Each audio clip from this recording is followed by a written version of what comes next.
Welcome. We are thrilled to have you here in this March meeting of Standing Free.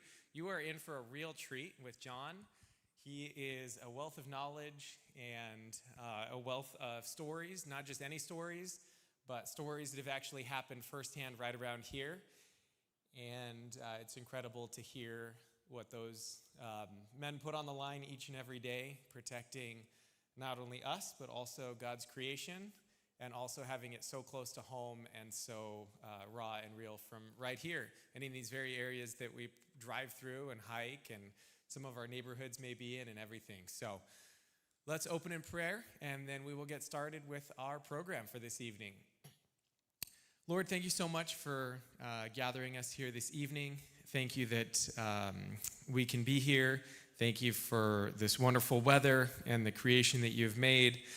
Thank you for all those like John who put everything on the line each and every day to protect us, but not only us, but also your creation and the land and the animals that you have entrusted to us to have dominion over and to enjoy. So we pray that this would be a wonderful evening, to not cause fear, but to be able to have us hear what is happening in the real world and the things that are transpiring around us that we may never see.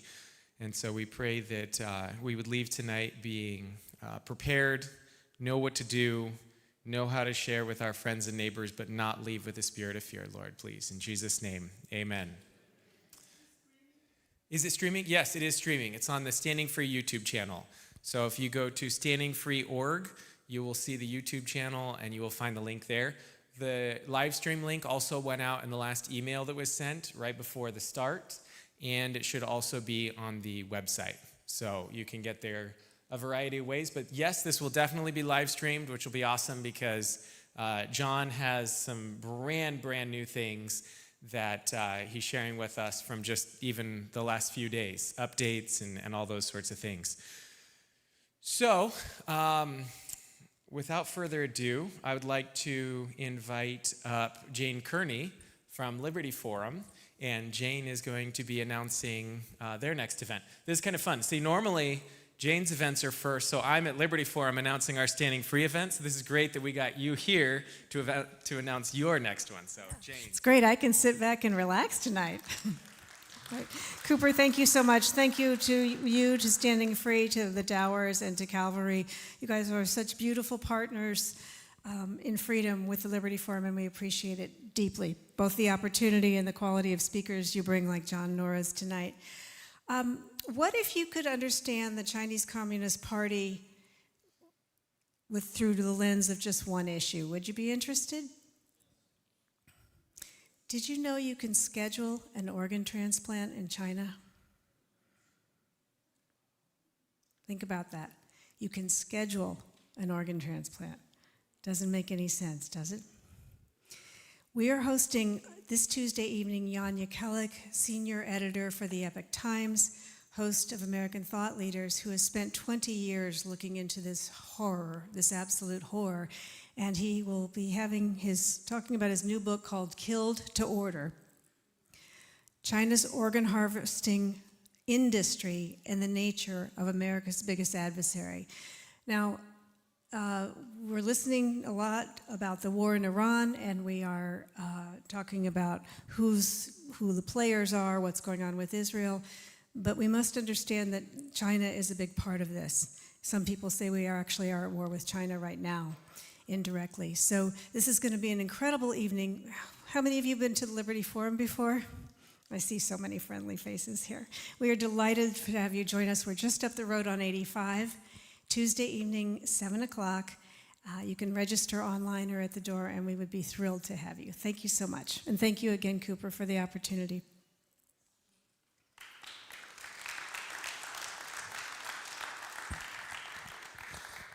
Thank you, Jane. Liberty Forum is another excellent organization that you'll want to attend and support. All the conservative organizations need to stick together in the Silicon Valley, am I right? So it's important we go to all of them.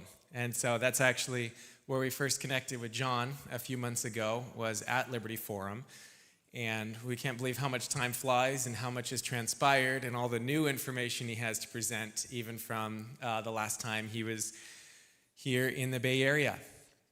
All right, well, next up, I would like to invite Alex Meyer of the Free Now Foundation. She is going to be presenting what used to be the Meyer Medical Moment. Now it's the California Medical Freedom Report. So she's going to be giving an update on California medical freedom and where she is on some of those cases. So here you go, Alex. Thank you so much, Cooper. Thank you so much for the opportunity to address everybody tonight. Cooper likes to joke that Standing Free, when they partner with Free Now Foundation, is Standing Free Now. It's all one organization. So I'm here to talk to you about vaccine mandates. Is anybody surprised? Okay, some of you know me. So what happened in California in the 20th century, we had something called a soft mandate for vaccines for children to attend school. And that was the case for more than 100 years in California. And nobody really paid it much attention. And all the way up through 2015, I could go to school, my kids' public school, private school, turn over a blue card, exercise what's called a personal belief exemption that I don't want these vaccines for my children. I don't think that they would benefit my children. They might get harmed. So unfortunately, in 2014, Senator Pan introduced a bill that took away the personal belief exemption and took away the religious exemption with it. Boo. And that was bad enough. 4 years later, he came back and he destroyed the medical exemption also. So in 2019, a bill was passed that took away our medical exemption to vaccination so children could go to school without vaccines if they needed to. So that left us with what? A de facto vaccine mandate for children to go to school in California. That violates so many aspects of due process. It's unbelievable. In fact, we have a lawsuit right now alleging 5 violations of due process in this whole vaccine exemption scheme. Because you know how it works? First, you have to find a medical doctor in California to write you a medical exemption. They do that under penalty of perjury. If they're found by Newsom's health department to have written that medical exemption under false pretense and they're accused of perjury and convicted, they could go to jail and lose their medical license. So what doctor wants to do that? And then even if a doctor is willing to do that, then they have to put their name into what we jokingly call the anti-vaxxer database. And that gets bumped up to the Department of Public Health in California. And then an officer, a bureaucrat, who's never examined your child, who doesn't know about their vaccine injury at all, maybe a child who's been paralyzed by vaccines, maybe a child who has a seizure disorder, or a twin whose twin has a permanent type 1 diabetes condition, needs a medical exemption. But Newsom's Department of Public Health blanket denies every single medical exemption out there. So we have a de facto mandate in California for 10 vaccines to attend school in a total of more than 30 doses to do that. That's what we're faced with in California. So there's 2 sides of this pie. There's the religious exemption and there's the medical exemptions. And I just ran into Bob Tyler. You guys know Bob Tyler, right?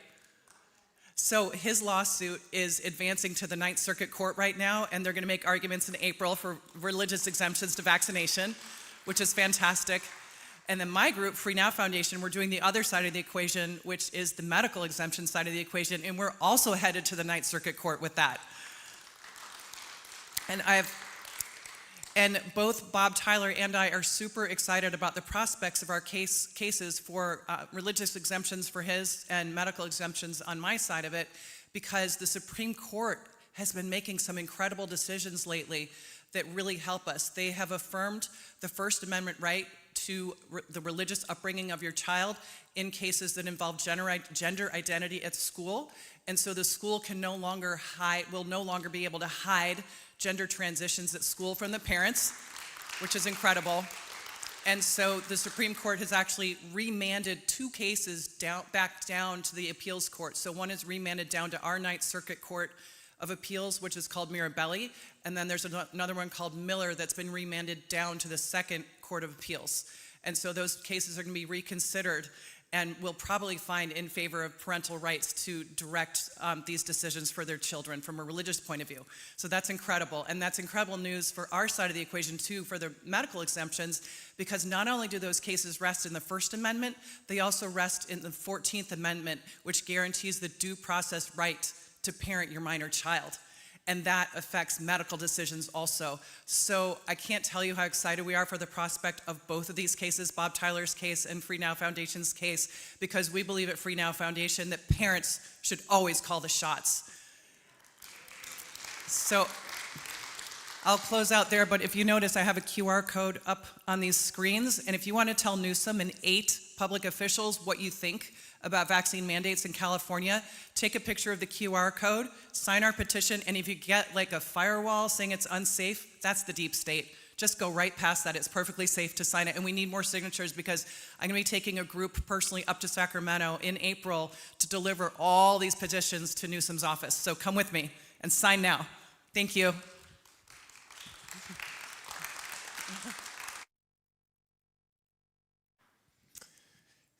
Thank you, Alex. Yes, like Alex said, when we get the whole gang together, it's the Standing Free Now Forum. So it's great. Thank you, Jane. Thank you, Alex. All right, standing on the word. This is always the highlight of the night. So, John, you have a tough act to follow. Basically, what standing on the word is we bring in a young student to share 20 verses or more, and in return, they get a $100 scholarship. So there's a couple reasons why we do this, and I always highlight this every time. One is, what better thing to memorize and hide in a student's heart than God's word? We could have them write a speech, we could do all those sorts of things, but ultimately when it comes down to it, we want the young children, young students, to have God's word hidden in their heart.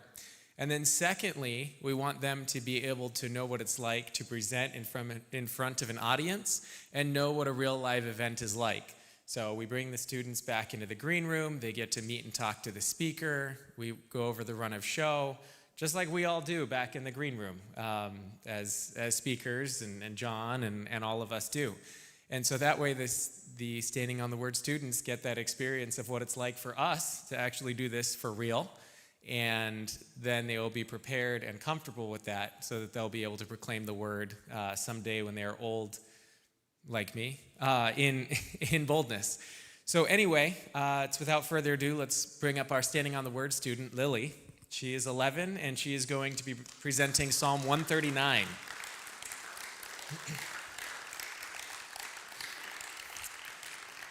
All right, and I'm going to hand it right off to her, and then I'll ask questions at the end because I don't want to make you nervous. So, Lily, take it away with Psalm 139. Psalm 139, a psalm of David. You have searched me, Lord, and you know me.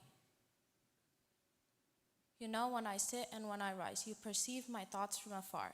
You discern my going out and my lying down. You are familiar with all my ways. Before a word is on my tongue, you, O Lord, know it completely. You hem me in behind and before. You lay your hand upon me.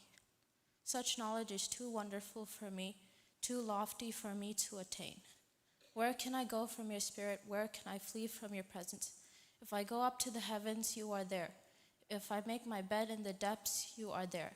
If I rise on the wings of the dawn, if I settle on the far side of the sea, even there your hand will guide me. Your right hand will hold me fast. If I say, surely the darkness will hide me, and the light become night around me, even the darkness will not be dark to you. The night will shine like the day, for darkness is as light to you. For you created my inmost being. You knit me together in my mother's womb. I praise you because I am fearfully and wonderfully made. Your works are wonderful. I know that full well. My frame was not hidden from you when I was made in the secret place, when I was woven together in the depths of the earth. Your works are wonderful, I know that full well. All the days ordained for me were written in your book before one of them came to be.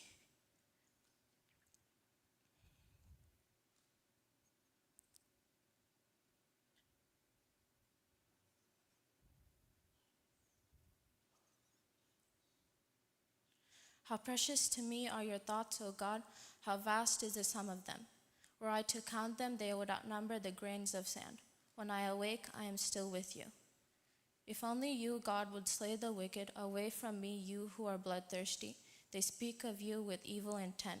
Your adversaries misuse your name. Do I not hate those who hate you, God, and abhor those who are in rebellion against you?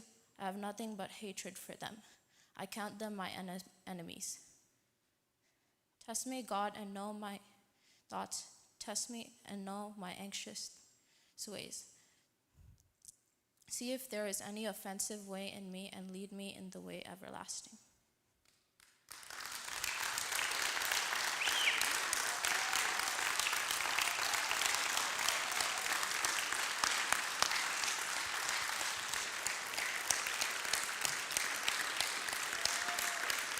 Wait, hang on. Stay up here, Lily. Lily, I have your certificate and your scholarship. So, Lily, here is your certificate from Standing on the Word, and here is your scholarship. Here is 20, 40, 60, 80, 100. There you go. And then I'd also like to hang on. Wait, you can't run away yet. I want to recognize your parents too. So if Lily's parents could stand up.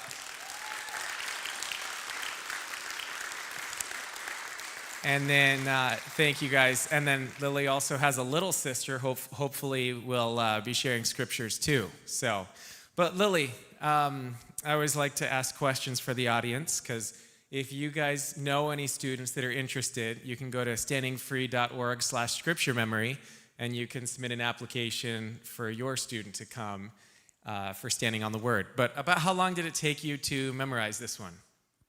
I memorized it last year, and then when we heard about Standing Free, I reviewed it and then came and said it on stage. Okay, and about how long does it take you to memorize one of these? And do you have any advice for any other students or any of the grown-ups? Well, I would suggest memorizing it because it would keep scripture in your heart, and if there's any time that you can't read your Bible and the law says no, you could just write it down on a paper and read it every day, and it would be a blessing to have that in your heart. Amen. Well, thank you, Lily. That was great. I appreciate that. Okay, now you can go sit down back with your parents. Thank you, Lily. All right. Well, I think John's message, which is Psalm 140, because she did 139. So are you ready to do Psalm 140? That's what we talked about? Okay. Well, I guess John's going to speak on what, the rest of everything else. And he'll come back and do Psalm 140 later. Okay, got it. None of the speakers always are going to do the verses. It's like, oh, well, next time. No, John's message is so important and so timely in today's day and age. It was really cool because Jane actually asked Alex and me. Jane was going to be out of town, so she asked Alex and me to fill in and fill her shoes, which nobody can fill Jane's shoes at Liberty Forum. If you've ever been to Liberty Forum, she does a phenomenal job. But, yes. But since she was going to be gone due to some things, she asked Alex and me to come in and help intro and do the Q&A with John. And I recognized the name. I go, that sounds like a familiar name. And I remembered that a few years ago, when he was on the Rogan podcast, I remember hearing that episode. And I remember listening to it and going, this sounds like the Santa Cruz Mountains. This sounds like everything I grew up being told. Wow, so this actually happens. Because when you grow up around here and you're in Scouts and you grow up hiking and exploring the woods, it's always like, hey, if you ever come upon funny plants, you get out of there. Hey, if you're ever in the middle of the woods and you see like brand new stuff, you get out. Hey, if you're in the woods and you see like people, you get out. And so, you grow up hearing that and you're like, is that really the case, or is that just people telling us stuff? And so I remember listening to John on Joe Rogan's podcast and going, this sounds an awful lot like what I was told growing up. And then I'm listening, and all of a sudden he said something about, oh yeah, the Santa Cruz Mountains, and oh, the San Jose foothills, and the this and the that. And I went, oh, this guy's local. This is talking about all the property that I grew up playing on, he's talking about all the trails that I grew up hiking and all those sorts of things. And so it is so great to have him here in person, and having gotten to know him now, it's a blessing to have him back. But as I was thinking through this, he covers, I'm not going to lie, he covers some pretty scary stuff. He's got some pretty graphic and harrowing stories. He has some pretty heavy material. And so as I was thinking through this on the way here, I was thinking, it's important that we don't have a spirit of fear, but of a sound mind. And so these things are not things for us to fear, but at the same time, Proverbs says, a wise man foresees danger and takes refuge. And so I want to challenge us all, as we listen to John, don't have a spirit of fear, because that could easily overtake us. But I want us to all be sober-minded and be vigilant as we hear from John, and really take away what we can do as a result. So be thinking about, if, a lot of us are probably hikers, outdoorsy. John covers some of those practical things that we can do. How can we tell our children to be aware? I know John has some stories of just some local county parks where teachers were taking their students just a few hundred yards from grow sites and those sorts of things. So it's things that we want to be aware of. We don't want to be idle and just go through life completely unprepared, but we also don't want to be fearful. And so praise the Lord for men like John and his teams who have put their lives on the line for so many years to protect us. And as I was talking to him in the back, protecting God's creation. Because if you think about it, John and his teams and all the California Department of Fish and Wildlife and Forestry Service, those men put their lives, and women put their lives on the line, not just to protect us, but also to protect God's creation. Because after all, God did tell us to take the earth, subdue it, and have dominion over the fish of the sea, the beasts of the earth. And so John really put his life on the line to protect not only us, but the animals, the waterways, and the wildlands, as he'll be sharing. And so big respect for John, and it's a great blessing to have him here at Standing Free. And I hope you'll listen carefully, not with a spirit of fear, but a sober mind, and how we can take these things away and share those with others. And as always, we'll be having question and answer after. So if you have questions for him, be thinking about those so that we'll be able to get to those after. So without further ado, I'd like to give a warm Standing Free welcome to John Norris.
grades, but I was completely empty and flat.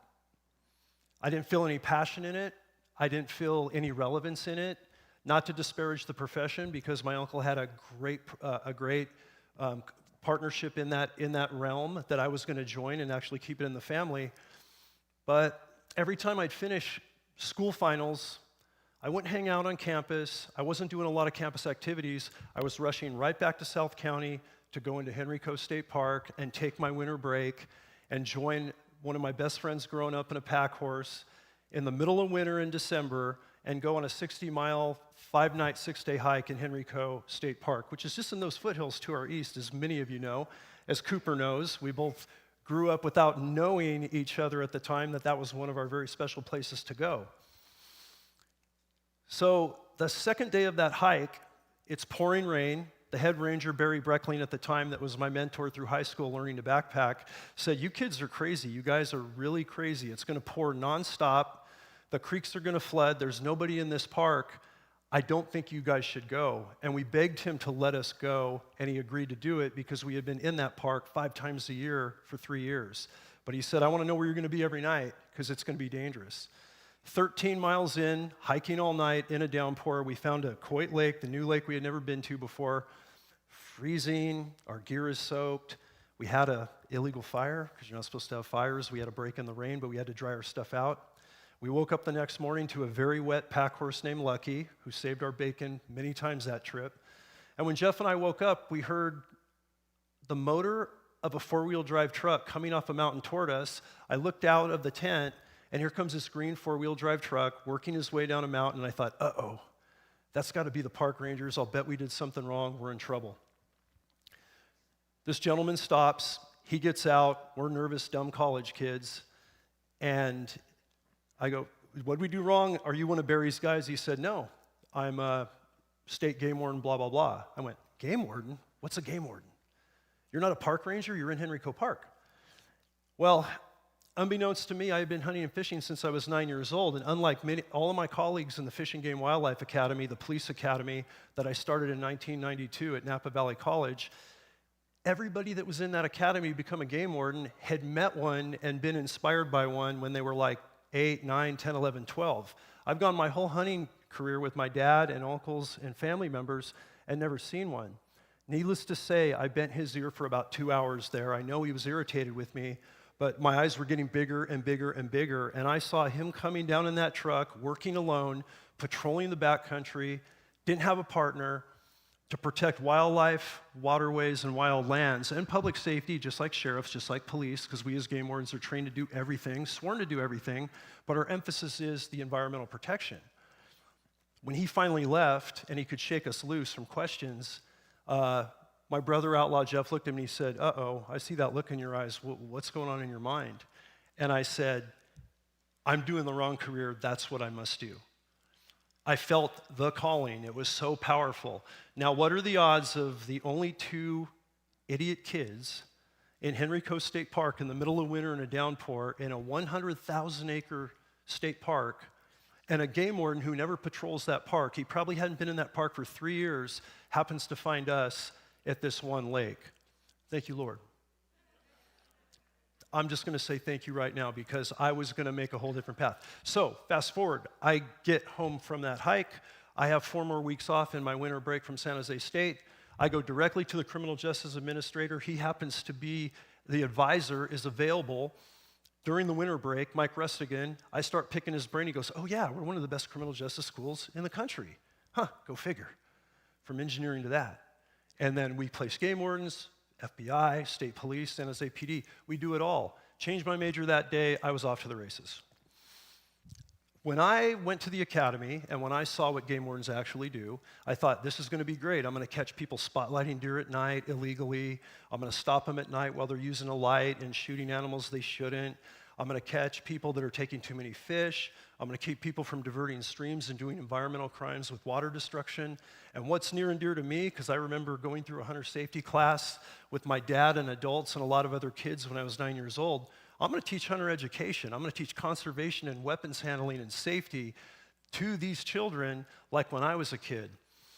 If you had told me when I started the academy in February 1992 that halfway through that career, I would be hoisting out of military Blackhawks, suspended under Little Bird Jet Rangers, and hunting the cartels with a sniper team with advanced canines all over the foothills of California, but ground zero would start here in the Santa Cruz Mountains, in the Diablo Range, with all the mountains that are around us right here, literally 360-degree circle from where I stand speaking tonight. I would have said you were crazy, absolutely insane. But that's what the career would morph into. Because I'm going to fast forward a little bit to 2004. I've done a couple of years down in Southern California, cut my teeth, working the traditional stuff, got to come back home, got the Morgan Hill position, came to my home area, what a dream, and I'm doing the traditional stuff.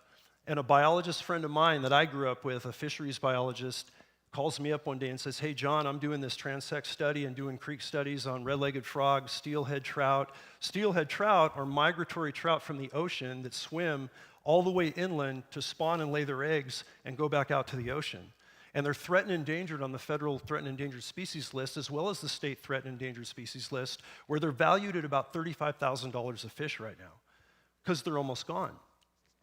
So, and he's doing a study on all this stuff, and one of the creeks is bone dry, and it's April. And we're at the end of winter, and the creek should be flowing heavy. I said, okay, there's something up there. We got a diversion of some sort. Maybe a rancher, a farmer, a landowner has taken the water for some use they're not allowed to. Get in the truck, we'll go check it out.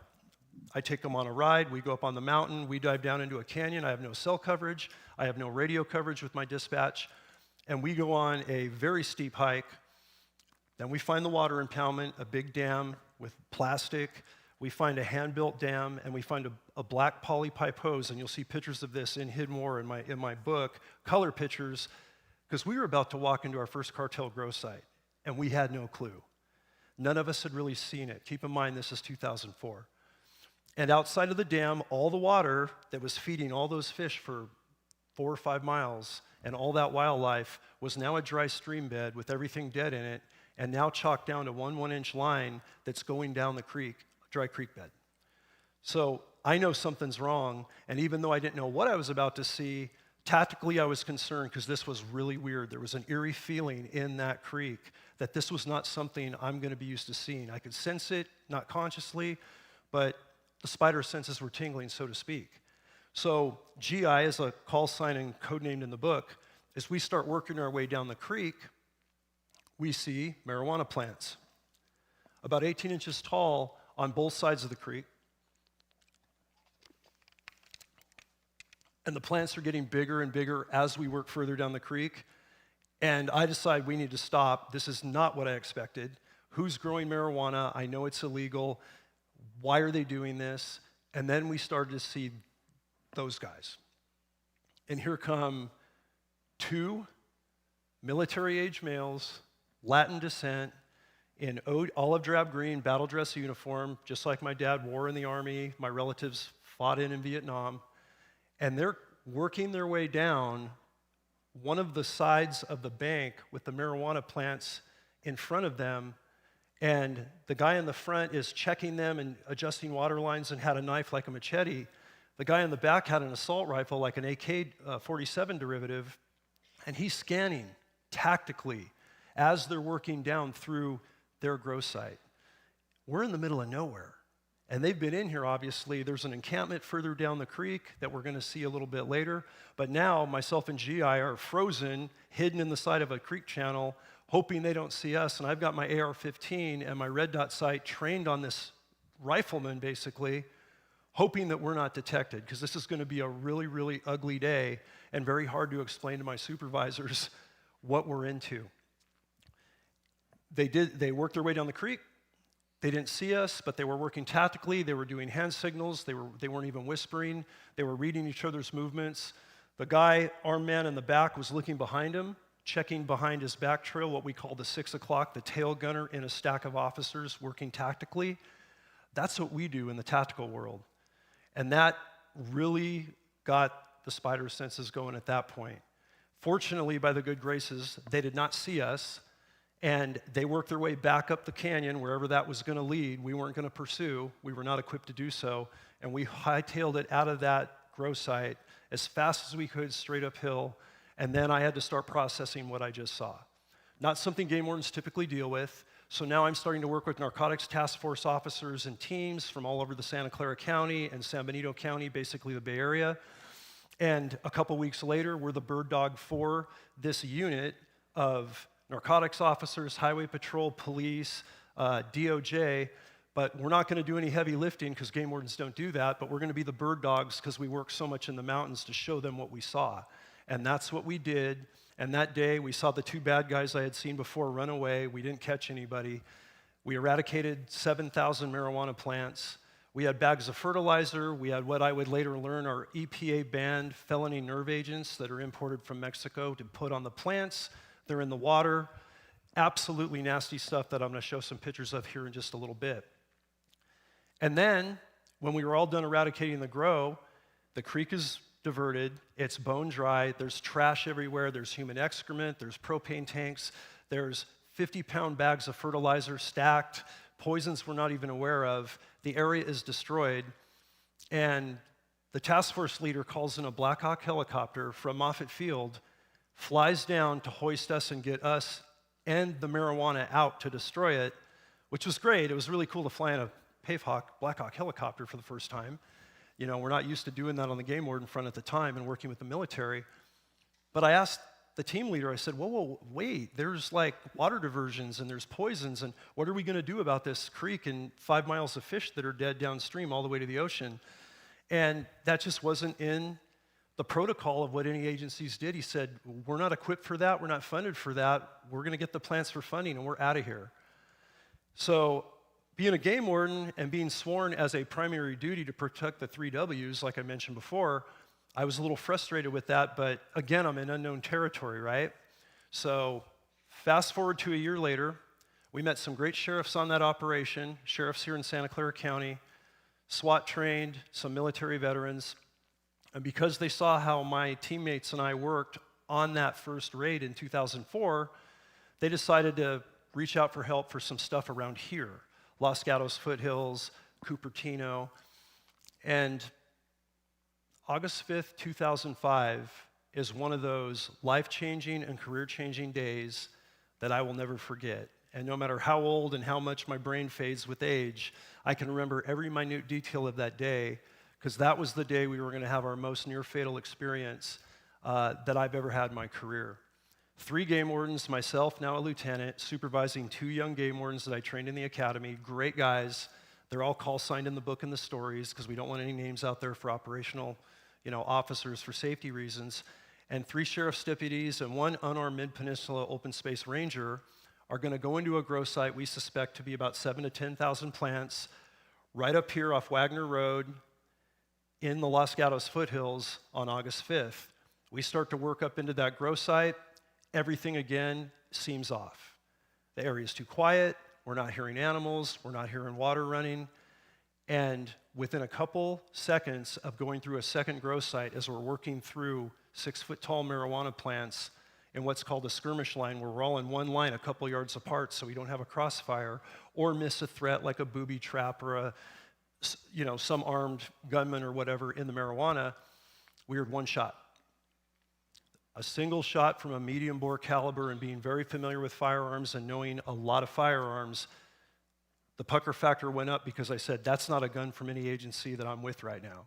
That sounded like a 30-30 or an AK-47, not the big 308 M14 battle rifle I'm carrying as a game warden, and definitely not the M4 5.56s that my sheriff's deputies are shooting that have a very distinct crack.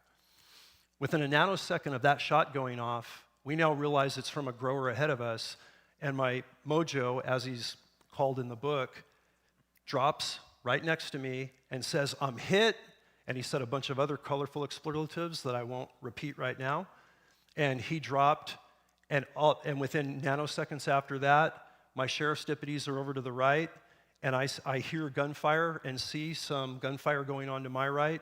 I'm scanning with my rifle to see what is going on, who just shot my partner, what are the sheriff's deputies shooting at, and then here comes what we later learn is the shooter that hit my partner that's dropped next to me, creeping out from the left, and he's got a rifle. and I make a half of an announcement. He's ducking, bringing the gun up on me, and my partner's around me. Now I'm engaging that suspect with my rifle, and everything just goes quiet. And a second later, to the right, my sheriff's deputy partners, both guns are going off, and unbeknownst to me, they were shooting at another grower that was 7 yards ahead of myself and 2 game wardens with a sawed-off shotgun with buckshot in it that I never saw because of how tall the plants were, because of the brush, and I was probably within a second of not being here tonight to speak to y'all. So those sheriff's deputies saved my life. We inadvertently kept this other gunman from coming around and finishing off my partner or seeing what damage he did. And now we're in a long wait for an air rescue. We're securing a scene. We have SWAT teams and helicopters and news choppers flying above. I won't belabor it. Many more details are in the stories in the books. By the good graces, after an agonizing 2-hour and 45-minute wait for an air rescue, and my partner almost dying of blood loss and shock as we're trying to keep him from bleeding out of 4 holes, because that bullet went through his left leg, and being a military steel core round like it was designed to do, it tumbled through his entire left leg and then tumbled through his right leg. So he had 4 holes he was bleeding out of. The crazy part was, and the wonderfully inspiring part was, he didn't panic, he didn't express fear, he expressed anger, and he tried to stay in the fight and treat his own wounds until we had done what we needed to do to make sure there were no more threats. And by the good graces, he survived. He's finishing his career. He came back to work a year later. Again, the good Lord bless us that day because that AK-47 7.62 round was within a couple millimeters of his femoral artery in his thigh. And I was doing all the trauma dressings on him at that point, and we were running out of supplies. And thankfully, that bullet wasn't a couple millimeters in one direction, or we would not have been able to stop the bleeding. So we're all on admin leave now for 2 weeks because we've all been involved in gunfights. We're dealing with what we would later learn as the Sinaloa cartel. There were 32,000 plants eradicated from that whole mountainside of Mid-Peninsula open space. And what really blew the nation's mind and why it was a multi-news event all over the country is what that happened in the Silicon Valley? Of all places, Sinaloa cartel gunmen are getting in gunfights, and just shot a game warden, and a bunch of other officers potentially lost their lives. What is going on? That changed everything. I did not realize that the traditional career path for me as a game warden was about to go a hard 90 to the right and start to focus on this problem. But we started to see more and more of these grows popping up. We were doing about 25, 30 of them a summer just in Santa Clara, San Benito, and Santa Cruz County at the time. We had no idea the national spread of this. We had no idea it spanned way beyond illegal cannabis.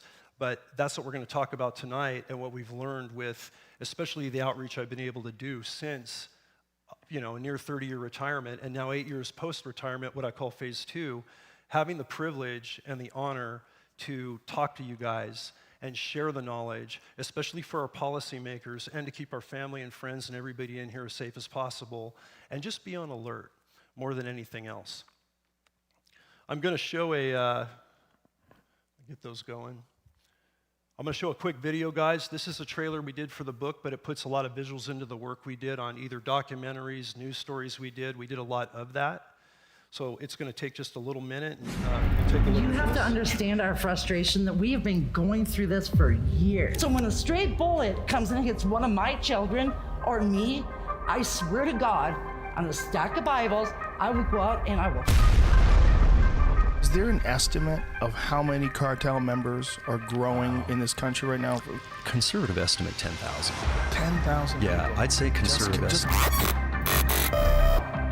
That in the state of California, there's been clandestine marijuana gardens, basically cartel grows, on public lands. Their illegal grow operation is a $49 billion black market. A state fish and game warden who was shot during a raid on a pot farm He is now telling his story for the very first time. We're no longer doing standard patrol, doing the traditional game warden work. We are strictly working under the Special Operations umbrella within the agency. People look at this runoff here from this grow is poisoning the steelhead here. Because I didn't know how bad it was until I read your books. And I knew it was bad, but I know it was as bad. The battle against those perpetrating these crimes is about poisoning streams with chemicals and pesticides so dangerous it's killing animals, fish, and other aquatic species for miles downstream. It's organized crime groups, highly structured, well-funded, very aggressive, well-armed, in our forests all over California. Sneaking up on these grows and camps during raids is conducted on foot, via patrol boats, and even by fast rope insertion from helicopters. Don't move! Stay down!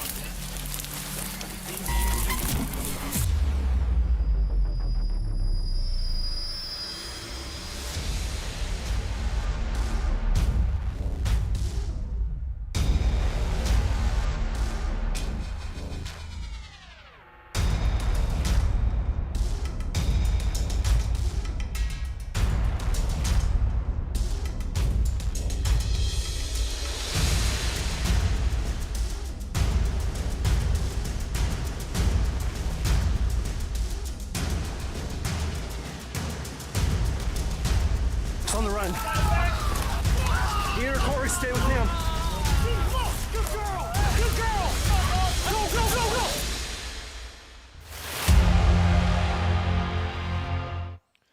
Okay, so that's just a snapshot of some of the stuff we've been dealing with, and 90% of all that footage was taken throughout California, a good percentage of it right here in our backyard. Now, it took 4 more gunfights than the first one in August 5th of 2005 that almost took my partner's life, and mine as well, before we would get the green light in 2013 by Chief Mike Carrion, who mentored me as an academy instructor, and it just wasn't politically correct for a game warden agency, a fish and wildlife conservation agency, to start up the team we were about to start up. But he believed in us. We got a pilot program to start the marijuana enforcement team. I got to handpick the best guys to do the job, a SEAL team veteran, guys with other military experience, those of us that were already SWAT trained. We didn't have our own team, but I was working and trained and certified in everything SWAT that the Bay Area has, especially here in the Silicon Valley when we have such good full-time SWAT units with the agencies to have the infrastructure we needed. And so we were off to the races. But I want to talk about the good versus evil fight. And it's one thing to be passionate about our natural resources, which I'm sure we all are here in the room, and obviously I'm hyper passionate about it.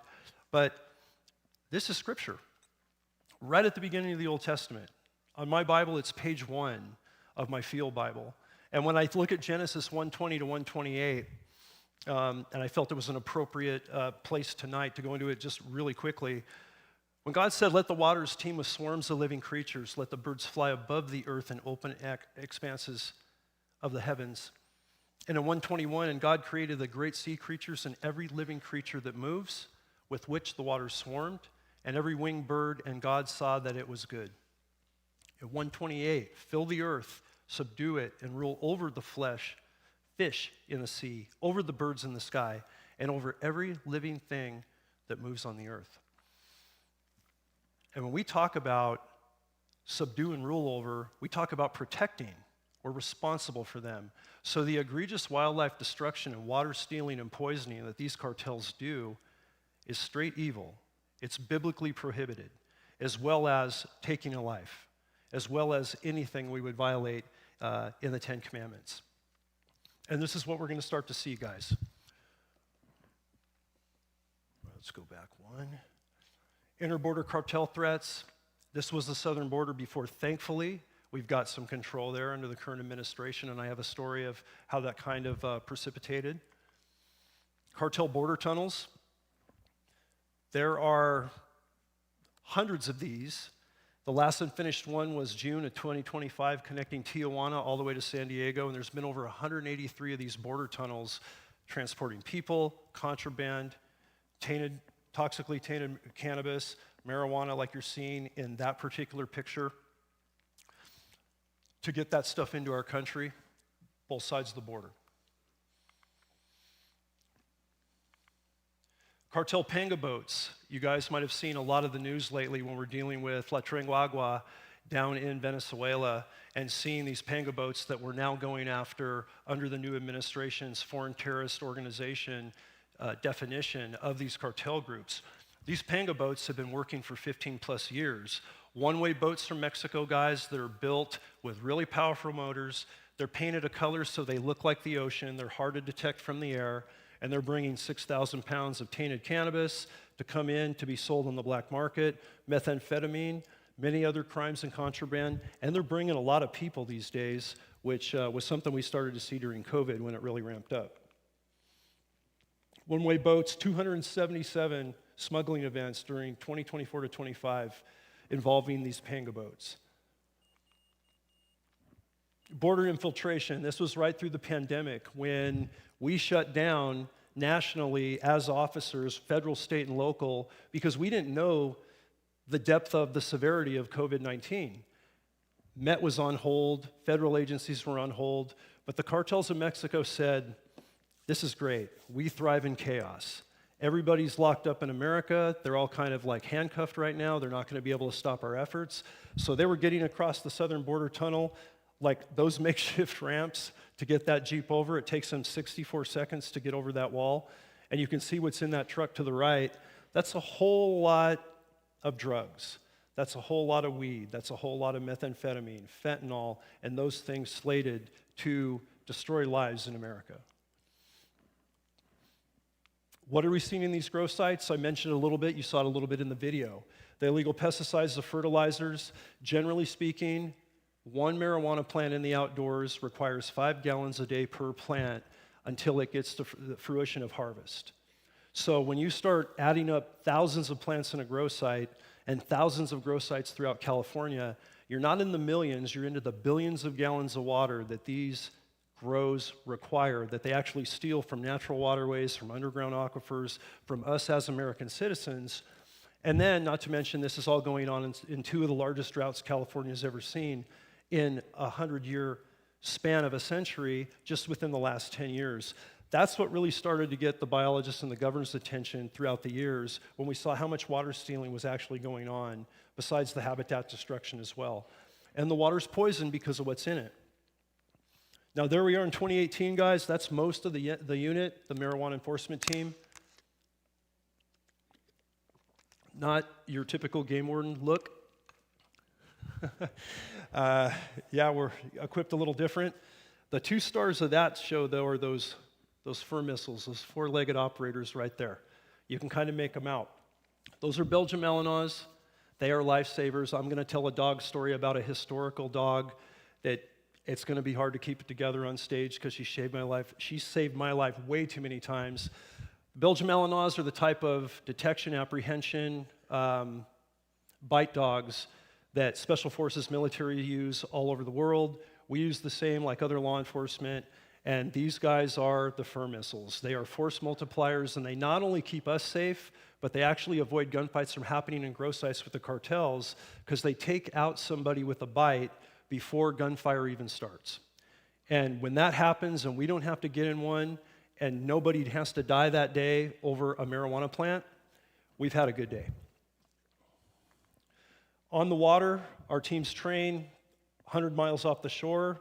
This is working with a patrol boat thresher because these panga boats are coming from offshore. So our marijuana enforcement team guys would get with the thresher crew and train our boat crews on specifically to be ready to run into a boat that might be a cartel transport boat as opposed to a lobster fishing boat or a party boat as they're disguised.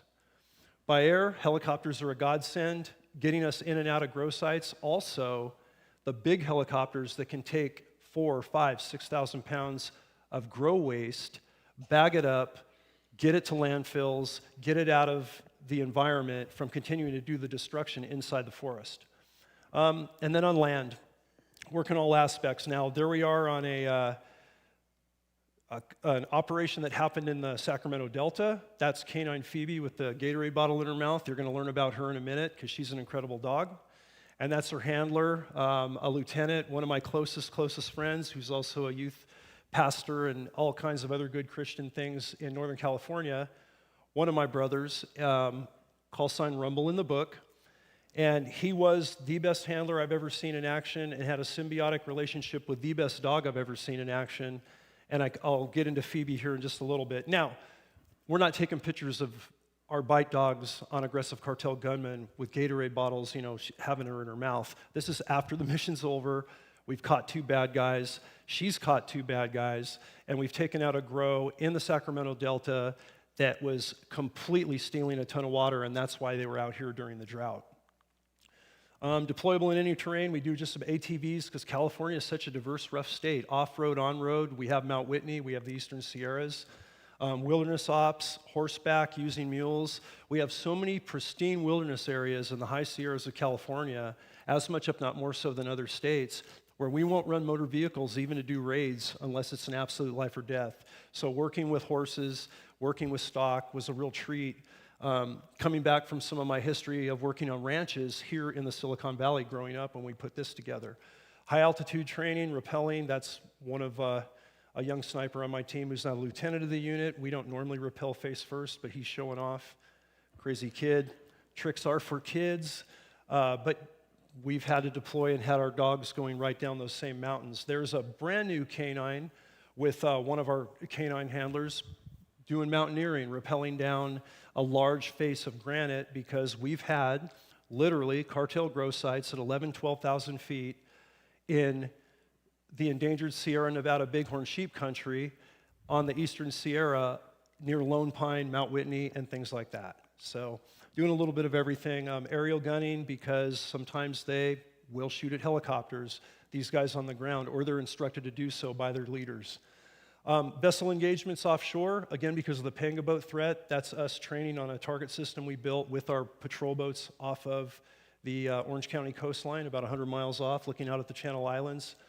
Our snipers, the sniper team Delta that I developed about 6 months into MET being built, was built for the problem of these boats offshore, also going into grow sites and getting some overwatch with long gun capability to keep us safer as we're going into these grow sites in case we experience a deadly force threat from these growers, which we often do. And we had a really widespread mission. The team still does. Trespass and private land grow apprehension, a lot of outreach and education. 30% of what I did as a lieutenant forming up the team was what we're doing tonight. Having a talk like this, talking to legislatures, governor's aides, conservation groups, doing documentaries, doing investigative news pieces. Until we got on media gag orders around 2016, that was the big pipeline to get this stuff out there. And very, very important that we did. So when I talk about all this toxically tainted cannabis or marijuana in these forests, that's what one looks like. You can see kind of the white splotches on it. It almost looks like bird poop or a misty white paint. That's carbofuran or metaphos or any derivative of trade names like that, which is basically such a potent insecticide, and it has the active ingredients or nerve agents that were developed by the Nazis for their chemical weapon program way back in World War II. When EPA got the data on these international insecticides that we're looking at right here and studied them with enough technology, realized they're too toxic, even diluted at 6,000 gallons of water, to put on our crops that they were designed for. These growers are putting up, let's bring that back up. These growers are literally taking a 12-ounce bottle of that and putting it in a 5-gallon backpack sprayer and spraying it all over a grow site and killing everything, experiencing harmful effects themselves. And this is going to the black market, and kids and recreational adult users all over the country are ingesting this stuff without even knowing what's on it. It doesn't stay looking like that. After 24 to 48 hours, it's going to be completely dry, and it's going to dry clear, and it's going to look just like a normal cannabis plant. The Mexican cartels and the Chinese cartels now grow very potent marijuana that's very lucrative and attractive on the black market because it's less expensive, it's very potent, but you're also ingesting this stuff. So we do not want to ever run into that situation. What I did learn in 2012 is we caught a Sinaloa grow boss. He was responsible for 50 grow sites up in Northern California. But he was picked up for methamphetamine production because what I want to get across right now is these cartel groups, including the Chinese now, are what we call polycriminals. They don't just make black market poison cannabis for the black market. They're also doing fentanyl, which, as everybody probably knows in the room, is a massive death dealer throughout the US right now and very lucrative for many cartels. Methamphetamine, human trafficking, and various others. But this guy was very forthright in letting us know how it worked. And basically, they had no fear of getting caught, because until we started to really try to apprehend them with our dogs, with ourselves, and not just scare them away like we did in that first grow operation in 2004, they said, hey, we're going to run and hide. We have trap doors, we have escape routes, we have 10, 20, 30 other grows we're going to be in the next day if you raid our grow. It's not that big of a loss. They're kind of laughing at us. And then it was $4,000 to $7,000 for a grow boss to get a bad guy back across the border if he was deported and caught. So not a lot of incentive. And the environmental reclamation that we brought in on the Met team that no other agencies were doing, and that was not only trying to apprehend these guys and take them to jail or get them deported if they were a deportable felony, or a deportable felon rather, but we were also eradicating those plants so they never made it to the market. But the third component that was very important that many other agencies weren't doing was the environmental reclamation, the dirty job of bagging up all that trash, restoring those waterways, making that area as pristine as it possibly could. Otherwise, we leave the site and you still have water being depleted, stolen, diverted. You have a lot of wildlife dying. You have a poisoned, Superfund site. And the one thing that guy told me, because I got to sit in on that interview with upper echelon ranking officers from the DEA and several interpreters, is when we started to reclaim grow sites, they stopped using that site. So there was a deterrence to it. It wasn't just an environmental cleanup job. Talking about roadside marijuana cultivation indicators, guys, red flags that we're looking at. And you could see this when you're driving up to take a hike. You know, some of these Foothill Park up above Palo Alto, Stanford University, I'll show a couple of pictures. When you see stuff like this in a back window, shovels, camouflage clothing, long spools and rolls of black polypipe tubing, probably not a recreational hiker, if I had to guess. These are just a couple 100 feet from a turnout on a culvert, stash piping, fertilizer to go into a grow site, large propane tanks so those guys can eat in their hidden kitchens, tons of food packaged in very sedate looking. This is what we have to find going into a vehicle that looks like they're just taking their kids for a drive. Counter-tracking techniques. This is Santa Clara County Parks back in 2015. You can see the felt lining on the bottom of that front grower's feet. So he's leaving little, if any, track. You can see the soft soles there that if you're going across gravel, it won't leave a track at all. And there's no way to even find a footprint. Now, who can tell me what they think those are? Yeah, I'm going to give this guy an A for effort, man, because we caught this guy, he had these in his backpack. Those are carved out wooden oak cattle hoof simulators to look like cattle. And so these ranches on private land with all the cattle running around, or even cattle leases on Forest Service land or state park land or whatever, we knew we were hearing about grow sites, we were smelling them, we were looking for them from the air, we couldn't find them here throughout the Mount Hamilton Mountains all the way over here on the west side. And we caught a guy that had these in his backpack, and he would put them on when he'd enter the grow and go, maybe a couple miles through cattle country where cattle are roaming around. And when he got above that, he'd take them off, and we'd never find his trail. We're just following cattle tracks. And then we figured it out. So A for effort, but we still caught him. But it shows you the cleverness and the ingenuity, because we're talking about millions of dollars if one of these grow sites makes it to market. Something we want to be careful of, and like Cooper mentioned in the beginning, we don't see as many outdoor grow sites right now as we used to, because they've gone more to hoop houses, which are kind of like greenhouses on rural tracts. But there's a little bit of shift that I'll talk about later under the new administration's policies to good effect. But when you're in the woods, just be aware. If something smells funny, pay attention to it. Sound, movement, shine, an outlet, a silhouette, a contrast. If you see somebody that looks like any of the pictures I'm showing or that you saw in the video, take a cell phone picture right where you're at, maybe of what you see, because there's metadata and there's a GPS coordinate on a there's a location on any photo you take, and just get out of there safely the way you came in. Hunters, fishers, recreational hikers, equestrian horse riders are our best informants to turn us on to grow sites, because they're off the beaten path usually finding these things. Safety, when we go into a grow site because of these poisons, we got to be upwind. If they've sprayed 7,000 plants with carbofuran and we, breathe any of that aroma, that aeration, and it's been sprayed within the last 24 hours, you're talking about lung collapse, you're talking about blurry vision, respiratory problems. So we're going to get into how we deal with those poisons from an enforcement. So trust your senses, smell, sense, sound. If it feels wrong, it is. If a cannabis plant looks tainted and there's a color on it, stay away from it. And that's something we won't even touch for a day or two before we can eradicate it. The Terracina Creek banks, I'm just going to show some pictures of what these look like. This is that same canyon where that first grow site was that I found with my biologist friend. Same location. These are perimeter camps. This was a small encampment outside of Foothill Park of what we would later learn would be a 32,000 plant grow site.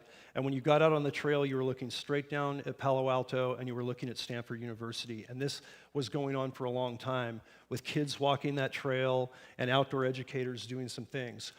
This main camp was a wild discovery because there was so much leaf litter over that door, I almost walked right by it. And then when you dug through the branches a little bit, you could see into the interior, and this is what you end up seeing. And it had been in place for many, many years. And by the good graces, there hadn't been any interaction between camp counselors or kids and this was Foothill Park just up the road from us. Elaborate kitchen setups.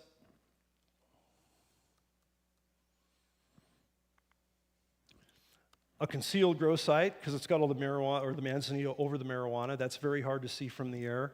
And then there's the not so well concealed. This is in the back of Henrico Park. Asian gangs, criminal gangs working with Sinaloa for a 16,000 plant grow. And what really hit me personally, that now that I'm a game warden in the area, and this is where I had that amazing, divine intervention of meeting a game warden on that storm hike when I was in college as a freshman. This was a stone's throw from where that was. So we had fun taking this one down. It was very personal. Let's talk about cartel mindset, patron saints. Now, what I'm not going to do when I go into this, we're not trying to disparage any deity. We're not trying to disparage any religion or faith. Being Christian myself, growing up Catholic, obviously the patron saints like St. Mary, St. Jude, legitimate patron saints are worshipped by the cartels. But they also have a derivative of, this is a patron saint shrine in a grow site, very close to Uvis Park, a stone's throw from Uvis Park. I can't say exactly where. You guys might know because I have some Uvis operatives here, some friends from not too far away. And these candles are burning. When we go into the grow site, there's nobody in the tent. They've bugged out. But that was the first time I saw a patron saint shrine. I didn't understand fully what I was seeing. And what you're going to see is standard Catholic patron saints, and then you're going to see some derivatives that the cartels have made up. What they worship, Santa Muerte, the saint of death, Jesus Malverde, El Nazario, the crazy one, things like that. And when you look inside the shrine, you see things like offerings, like those thistle flowers, cigarettes, candy. You see some offerings above, and you see Jesus Malverde. You see different patron saints. You can see a candle or two burning on the right. The thought mindset that we're involved in, this is an indoor, very, very evil shrine, underground, down on the southern border, with a giant, like a 7-8 foot Santa Muerte figurine there, and all the candles burning. And what we need to talk about, and I'm going to get to the Bible here. We found this Bible in a grow site, I want to say around 2008, 2009, and dissected it, got interpreters if we couldn't read the Spanish. And mindset is this. And we want to understand what our enemy is thinking as far as their worship goes that's going to keep them insulated from this. And the idea is if they keep those candles burning and they never let them go out, or if they tattoo a patron saint, like say Santa Muerte, somewhere on their body, or wear a belt buckle that's embroidered with it, wear clothing, have a sticker on their car, whatever, or have something in the house or in an outdoor grow site camp, if you will, like this, and they keep that going, they will be blessed in their legitimate business activity, which we see obviously as evil crime, but in their culture, they see it as this is the way we do business in the cartels. We're in a culture of chaos, and if we worship our patron saints, if we show them respect, if we show them offerings, they will keep us invisible from law enforcement. We will make it out of the grow. We will be able to get those 1 million fentanyl pills across the border, and we're going to get them into, 7 of the largest cities across America. Very interesting when I first learned about this, and now there's longer classes on it in the law enforcement realm, but it's kind of good for all of us, even on the civilian side, to understand the mindset of these groups. There it is. That's a Ferdinand bottle on the left that's not open. Altamente, Toxico, very poisonous. On the right, that's one that's been opened. You don't want to touch that. We won't touch it. That's a hazardous material because that's 12 ounces of just what we're going to call pink death. And this is what it starts to look like when you put some water in it. And we see these Dasani water bottles all over grow sites, and we see some metaphos or carbofuran mixed with water. It looks pink, sometimes it's yellow, sometimes it looks blue, depending on the particular brand or manufacturer. But that's going into those backpack sprayers, and that is a nerve agent that's being sprayed all over the marijuana, and it gets into water sources. They will put a couple drops of it in a tuna can that's empty with oil, and they'll put it out as animal or people traps to ingest before they get into the grow so nothing can mess with their plants. Secondary wildlife poisoning, this tells you how deadly this stuff is. So that's Dr. Murad Gabriel from Integral Ecology Research Center, a friend of mine. He's a Forest Service biologist now. You can see the nitrile gloves, the long clothing, full top hat. He's got a breathing mask on. That's a gray fox that ingested some of this poison in a grow site, died instantly. That's a golden eagle to the right that flew into the grow site. Eagles are carrion eaters. They eat off other dead animals. And that eagle, just from picking on the skin of that particular gray fox, was dead within minutes. That's one hot carcass. And when they were doing the actual data and getting the quantified scientific data to show how deadly this stuff is, when you look at primary, secondary, and tertiary destruction, imagine what that's doing to fish or water or us if we ingest it. This is what really got DOJ and DEA's attention, that this was an environmental catastrophe, and we would start to get funded to take this stuff out of grows, thankfully. Carbofuran, they call it pink death. It's a carbamate anticoagulant. It's odorless, generally pink, like I said, used by the cartel cannabis growers in the US. It's also used maliciously throughout the world by other poachers like ivory trade poachers, rhinos, elephants, where they can put a bottle of this in some spring somewhere in Africa where there's almost no water, and all the big ivory animals drink this, they die. The poachers don't have to fire a shot to kill this animal and take those ivory horns that are worth hundreds of thousands of dollars, sometimes even more, on the illegal black market ivory trade. So it's being used worldwide for destructive purposes, not to, basically keep animals off your crop of any type of agricultural product we would consume. Low dose exposure, weakness, dizziness, sweating. High dose, blindness, respiratory failure. Our guys had come across some of this stuff and had vision problems, respiratory problems for a while. We didn't lose anybody fatally, thankfully, from exposure to this stuff. But ironically, after I was on Joe's podcast and he started to blow the issue up, I would get all of these direct messages and emails from officers that were on leave, and it wasn't quantified exactly what they were on leave for, medical leave, and they were having nervous issues with their central nervous system. They couldn't go back to work. They were having coordination issues, vision issues, and they had all been in grow sites, whether they were state police, Forest Service, states like Kentucky, Michigan, and I went, oh, you have the cartels out there too, interesting. But that's the effects of this stuff, and something we got to be really, really careful of. Obviously, getting the victim out of the danger zone, decontaminate with water and fresh air, things like that.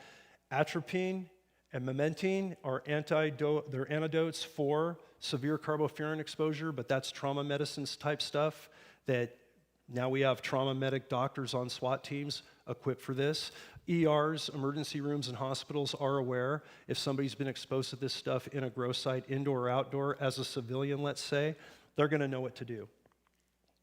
Wooded habitat destroyed, that's that same grow site in 2004. After we raided it, you can see the trees knocked down.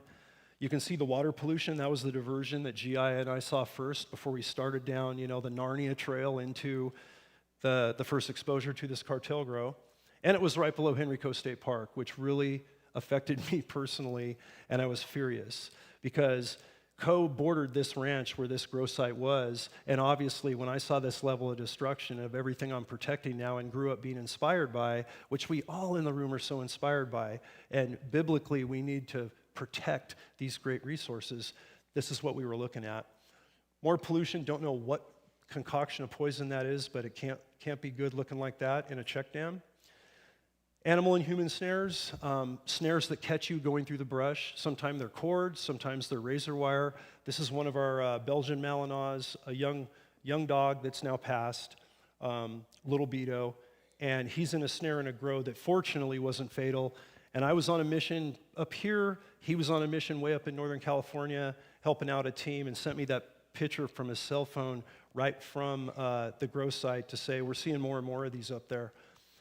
Punji pits in Vietnam. I don't know if I have anybody that served in Vietnam here in the room. If so, thank you for your service. Many of my relatives did. And punji pits, if you don't know, the Viet Cong would build these primarily for the Ho Chi Minh Trail in different parts of Vietnam where troops would move through, and they dig big holes, and those are bamboo sticks that are cut razor sharp and shaved. They would put human excrement on the tips, put leaf litter over the top. Our soldiers would fall into this trap, and if they could not only get their legs and thighs and ankles sheared by these bamboo stakes, and they get the bacteria, obviously, of what's on the tip of that stake, you're going to take out a whole lot of soldiers. Not fatally right away, but you're going to tie up medical officers, you're going to tie up medics. Well, then we see this, Whiskeytown National Park in Shasta County. And I got the call from Rumble, who's Phoebe's handler that you saw in the kayak there in the Delta, and we're going to talk about her in a minute. But this was one of several we were starting to see throughout the state that one of our sheriff's deputies almost stepped into, but Phoebe, the wonder dog, because Rumble is a pretty smart handler, we started seeing so much of this poison, somehow he got Phoebe trained into detecting with that nose that can smell 44,000 times better than we can, the sweet odor that we can't smell from these poisons, and she alerted before Carrie walked into that hole, and they uncovered it. Now, this is 200 yards from any grow site, but it's on a public trail that everybody was hiking.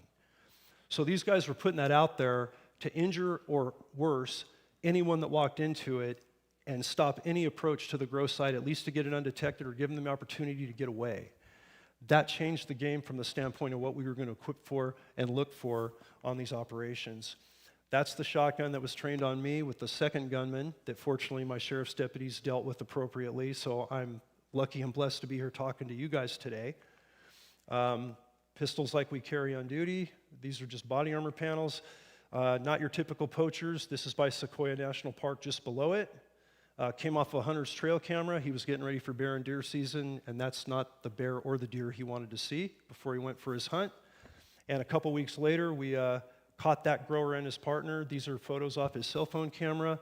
The dogs apprehended him in their kitchen while they were eating breakfast. They weren't in it. They were a couple feet from their gun. It was safe. There was no combat, no conflict.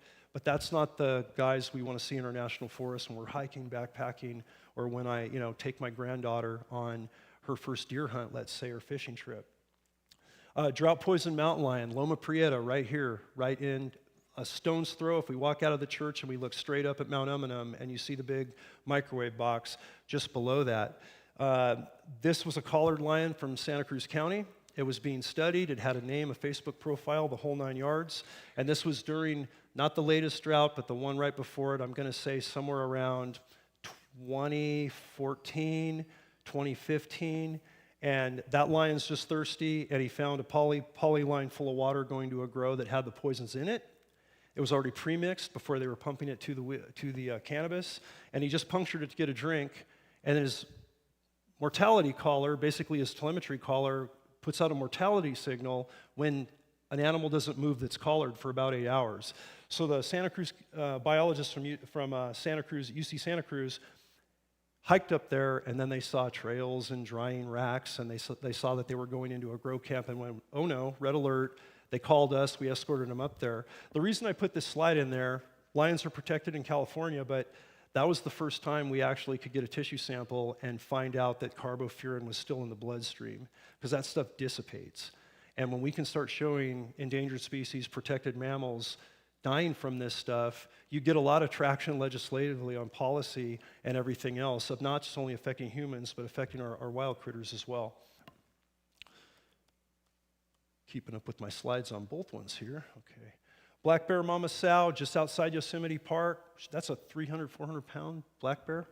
And she walked into that grow site, and they had the tuna cans I mentioned earlier with a couple drops of carbofuran and tuna oil. So the animals will lap that up, and before they can get to the plant and start to eat on it or destroy it, she ended up dying.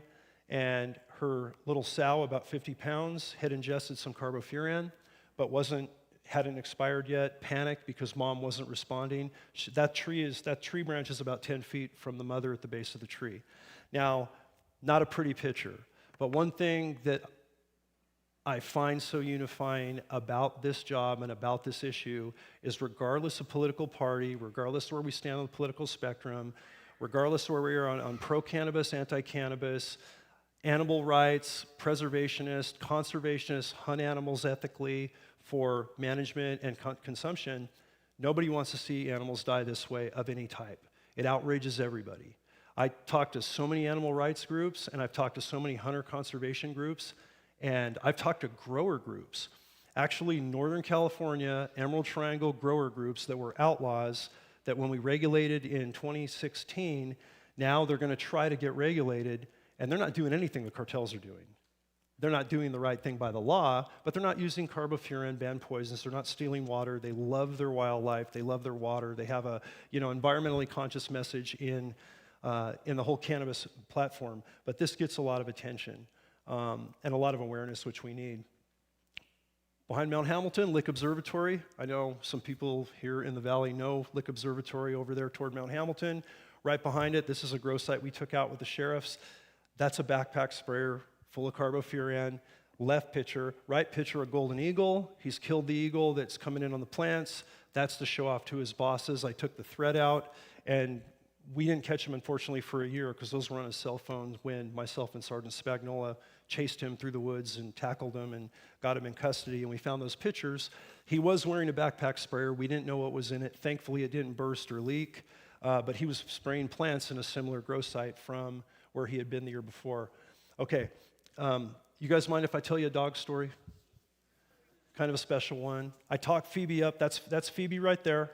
That's Rumble. That the gentleman, the operator in the middle there, holding the AR-15, retired captain. His name's Marcos in the book. He's retired Mark Imsdahl, previously San Jose warden. I can say his name now that he's retired. One of my best friends. He was in San Jose for 5 years. He's in Orville now. And this was very close to Uvis Reservoir.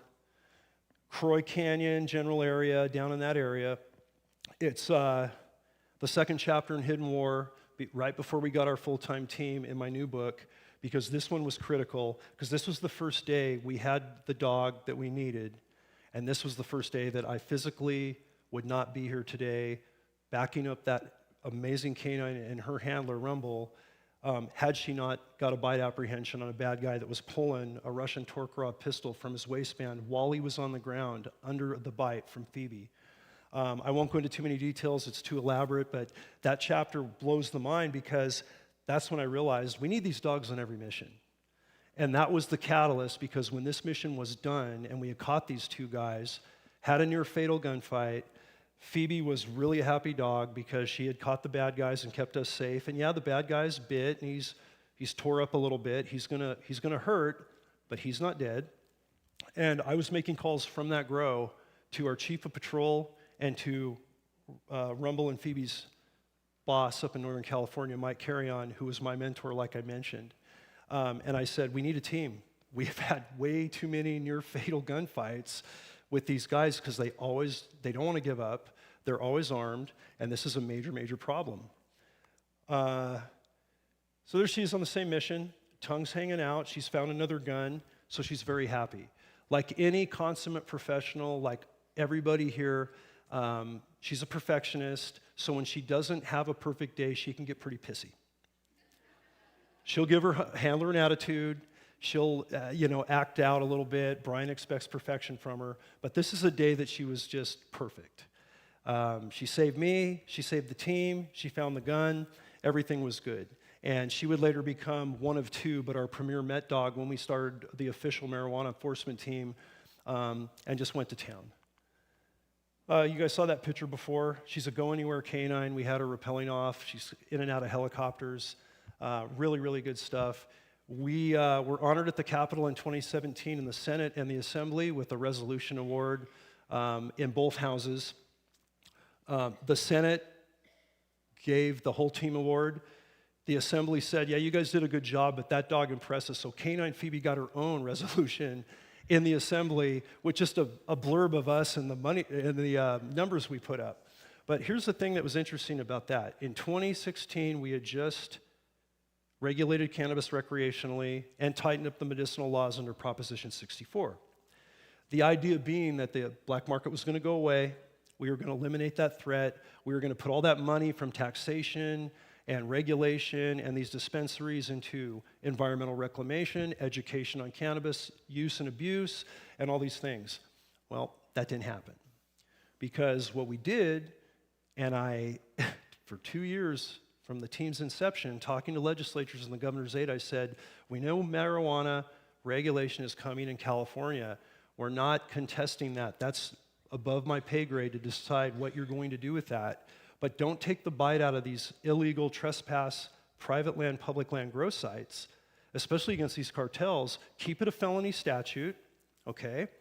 And make sure you keep funding for us to fight that. We don't need to fight mom and pop with 6 plants in their backyard in Santa Cruz County. We don't care. But this has to stop. Basically, yeah, that makes total sense. This is what we need to structure it correctly. And because California is only one of 6 true Mediterranean climates on the globe, we are the weed state of not only the nation, but the world.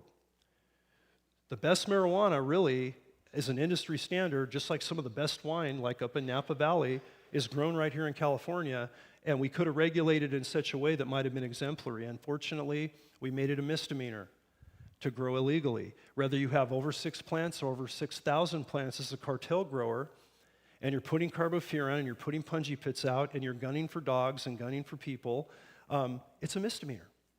So what did we do when we regulated? The problem didn't go away. The black market quadrupled in less than 5 years. Now the cartels are working with impunity to this day. The legitimate market, the growers that came out of hiding, that did it organically, have stopped trying to regulate. They can't afford to because these guys are putting them out of business. And while we're getting this award in Congress, we're reading the stats. This team has eradicated 3 million tainted marijuana plants. We've taken 860 cartel felons to jail. Phoebe, in her career, has had 116 apprehension bites, guys, on bad men, and she's had 800 to 900 additional arrests where they did the smart thing and gave up. So that very friendly Belgian Malinois in the state of California, the female 70-pounder, had taken out about 1,000 really evil people to do evil things to all of us. And we're... God bless our canines and God bless Phoebe, for sure, guys. Sorry. She passed in 2018, the year I retired. And Brian, sorry I get choked up. When I got the call from Rumble, when he was up in Shasta County and had to put her down, and I was in the East San Jose foothills above Alum Rock, I'll never forget where I was, checking out a potential grow site on a friend's ranch, and pulled my truck over, and he's a tough, stoic guy. I'd never seen him come apart, you know? I'd never seen him shed a tear. And that was the moment. And that was the moment for me too. And even though we were a couple hundred miles apart, I just wanted to be there, give him that brother hug, because that dog was larger than life. That dog was a gift from above. She had an incredible career. She had been concussed. She had been hit with rocks. She had been stabbed. She had been assaulted. She had like 11 lives out of a 9 life of a cat, and she's not even a cat. She's a canine. But she finally succumbed to the leukemia not long after that picture was taken. That was 2017 when that happened. But it just goes to show you that these dogs are lifesavers, and they're also loved by everybody. And while the legislatures at the Capitol were flaunting kind of what Phoebe was doing, it took everybody a minute to realize, hey, wait a minute, this isn't even supposed to be a problem anymore. And there they are, reading all these numbers we're still putting up after we regulated in 2016, right? So it was kind of that tongue-in-cheek, uh-oh, what just happened? We've messed something up. There she is, smiling, getting a lot of pets. That lasted about 3.5 hours, and she was ducking under pews. She was kind of done. But a very, very happy dog and a very good day at the Capitol. The counter tactics I do need to talk about is these dogs got so effective. I really think Phoebe led the charge, but now U.S. Forest Service, the Sheriff's Department right here in Santa Clara County saw what Phoebe was doing when we'd bring her down here from all over the state. And next thing you know, other agencies are getting dogs, and they're training dogs like we trained Phoebe. And now these cartel grows are falling quickly, and these guys are getting apprehended, and they're getting bit, and these guys are losing hundreds, if not more, millions of dollars. So they said, we got to take these dogs out. So they started developing shanks, fixed blades, a couple inches long, and they draw the dog in and not pull a gun, so it wasn't a deadly force situation for us to engage with firearms and try to stab that dog in the jugular, and they got really effective at it. We lost 2 federal dogs, unfortunately. That's a shank out of a black-tailed deer bone that's just taped up that we found that was specifically made to take out our canines. And there's a canine ice, a little Belgian Mal that worked with Phoebe. That's a U.S. Forest Service dog. I can't say the handler, but that's his hand. She's just had a surgery. You can see where the cut was, where the stab was from that grower. By the good graces, I survived. He made it, and he went on to have a great career and retired. One of the most awesome things for me to see as an operator and using these canines in such a unique way in California was for Ice and Phoebe to work or grow together and catch different people together. We got to see that, you know, kind of like a little prodigy going there and a little tutelage, but just the stuff we're dealing with. Private land, the indoor grow safety concerns, it's all the same. Volatile fuel tanks, the hazardous materials. This is what Southern California desert, every one of those hoop houses has 5,000 plants in it. Those plants are run by Sinaloa, those indoor grows. They're also run by the Chinese that I'm going to talk about in just a little bit here. Fuel tank spillage, toxic trash dumping. We are tackling these very, very effectively now. These are water trucks just stealing tons of water. I call this the kind of the Bezos Amazon layout here. That's every one of those is a hoop house, an illegal grow house in the Southern California desert. And all those red circles, if you can see them, are water trucks just stealing water from cities 24/7 to water those plants. During that raid, before they took down all those operations, between 3 counties, San Bernardino, Los Angeles, Riverside, 6.8 million gallons of water stolen per day from these operations. But we're shutting that down very effectively. Where does China come in? Where do the Asian transnational criminal organizations go in? We started to see this in 2018 as I was getting close to retirement.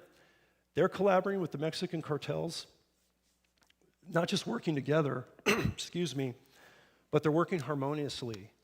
The Chinese want the weed trade because they want as much black market cash money that they can launder and convert to the Chinese standard. Because right now we don't have a federal money standard or any electronic banking of any kind for cannabis because it's not regulated federally to allow it to that level.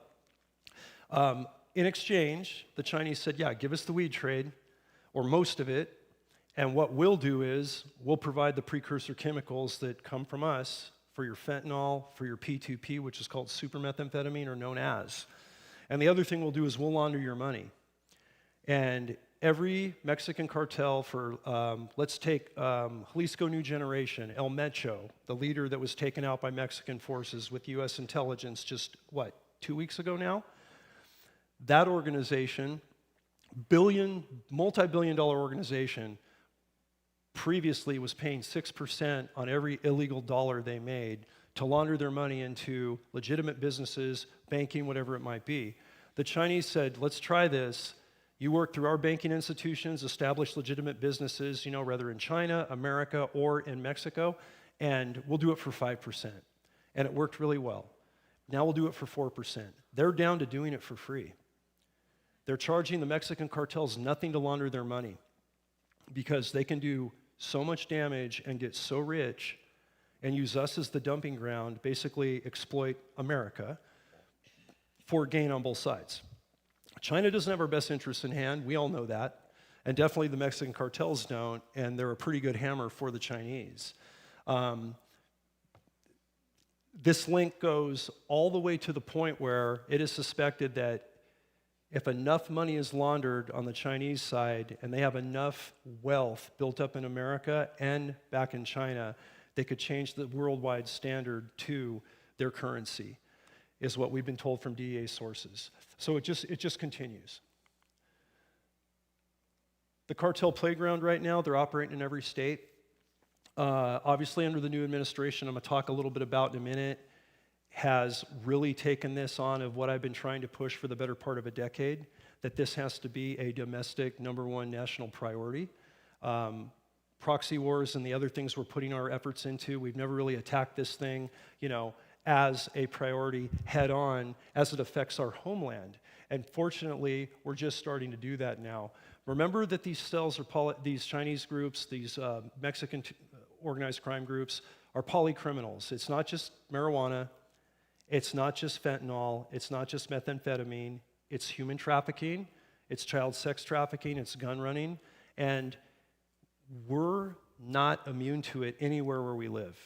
I mean, Montana, northwestern Montana, the most remote, least populated part of some of the best wilderness left in America, is my new residential home. And California is still near and dear to me and always will be because this is home too. But yeah, we don't have the cannabis problem that the Chinese have taken over in almost every other state, or the fentanyl or the methamphetamine problem a little bit, but fentanyl in our city, in our little town, there's warning labels, there's warning signs up everywhere for kids not to get into this stuff. So no one's immune, guys. And our kids have to be educated on these problems and be ready to come across something very horrible like what we're seeing. Jalisco's New Generation making approximately $33 million a week trafficking immigrants into the US during the previous administration. And with 500,000 unaccompanied minors trafficked into the US during that administration, and less than half of them accounted for right now, we keep getting a few more numbers as we go. That was horrible. What happened on the southern border broke my heart every day to see it. Thankfully, as we know, the southern border is more secure than it probably ever has been, thanks to the current administration, and that's a great thing. But we still have other problems we got to deal with, which are just starting to be addressed now. I'm going to show this video just real quick, guys, if I can, if it'll play. And this is Siskiyou County. I'm working with Jorge Ventura, who you saw from California Insider Soundbite. He's been with News Nation, with Daily Caller. We were doing a Narcofornia documentary. I was being interviewed for it and helping interview people up in Siskiyou County, the most remote, pristine county left in California on the Oregon border below Mount Shasta. And these were some of the Chinese grows we were hitting. And look at the water trucks, the illegal underground aquifers being impacted, abandoned dogs, you name it.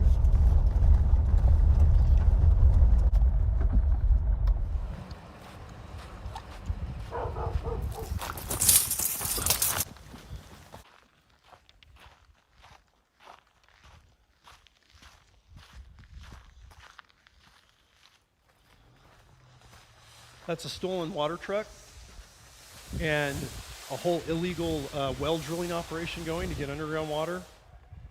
That's peeling back the top of what we call a hoop house. because the Chinese chemicals that they have to rival the Mexican carbofuran that's imported, they're bringing their own in. There's 7 different chemicals from mainland China coming in for these particular things. And those were dropped on me by an insider, a good friend of mine at the DEA, right before I testified in Congress on my first congressional testimony, specifically to environmental impacts to wildlands from these cartels.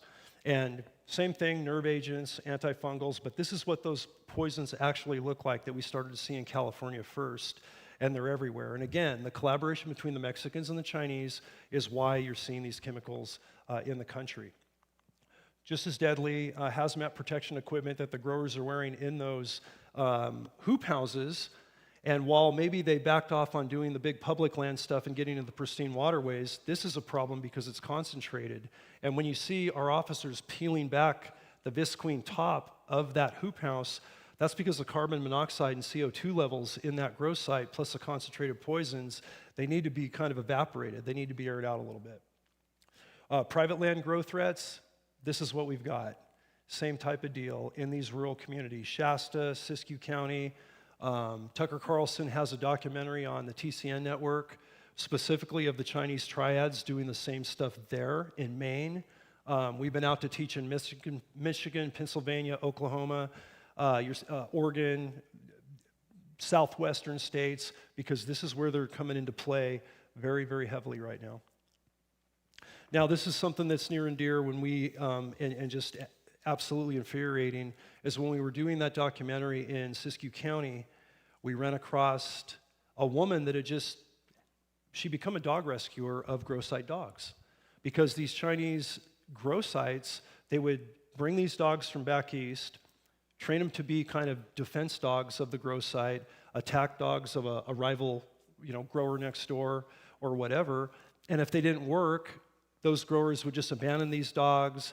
They would put barbed wire in places I don't even want to repeat. They would punish these animals. Super, super evil stuff. So this emaciated dog we saw, you can see the barbed wire across the snout of that little grinner over there to the right. Things like skin missing, just ugly, ugly stuff. And this lady, by the good graces and donations, just started to rehab them and get these wonderful dogs back into circulation as much as possible, and get the sheriffs involved as well. But that was the mindset of the evilness, no matter how you stack this up, of what's happening throughout America now and not just California. Other cartel crimes, fentanyl, we've heard the stories.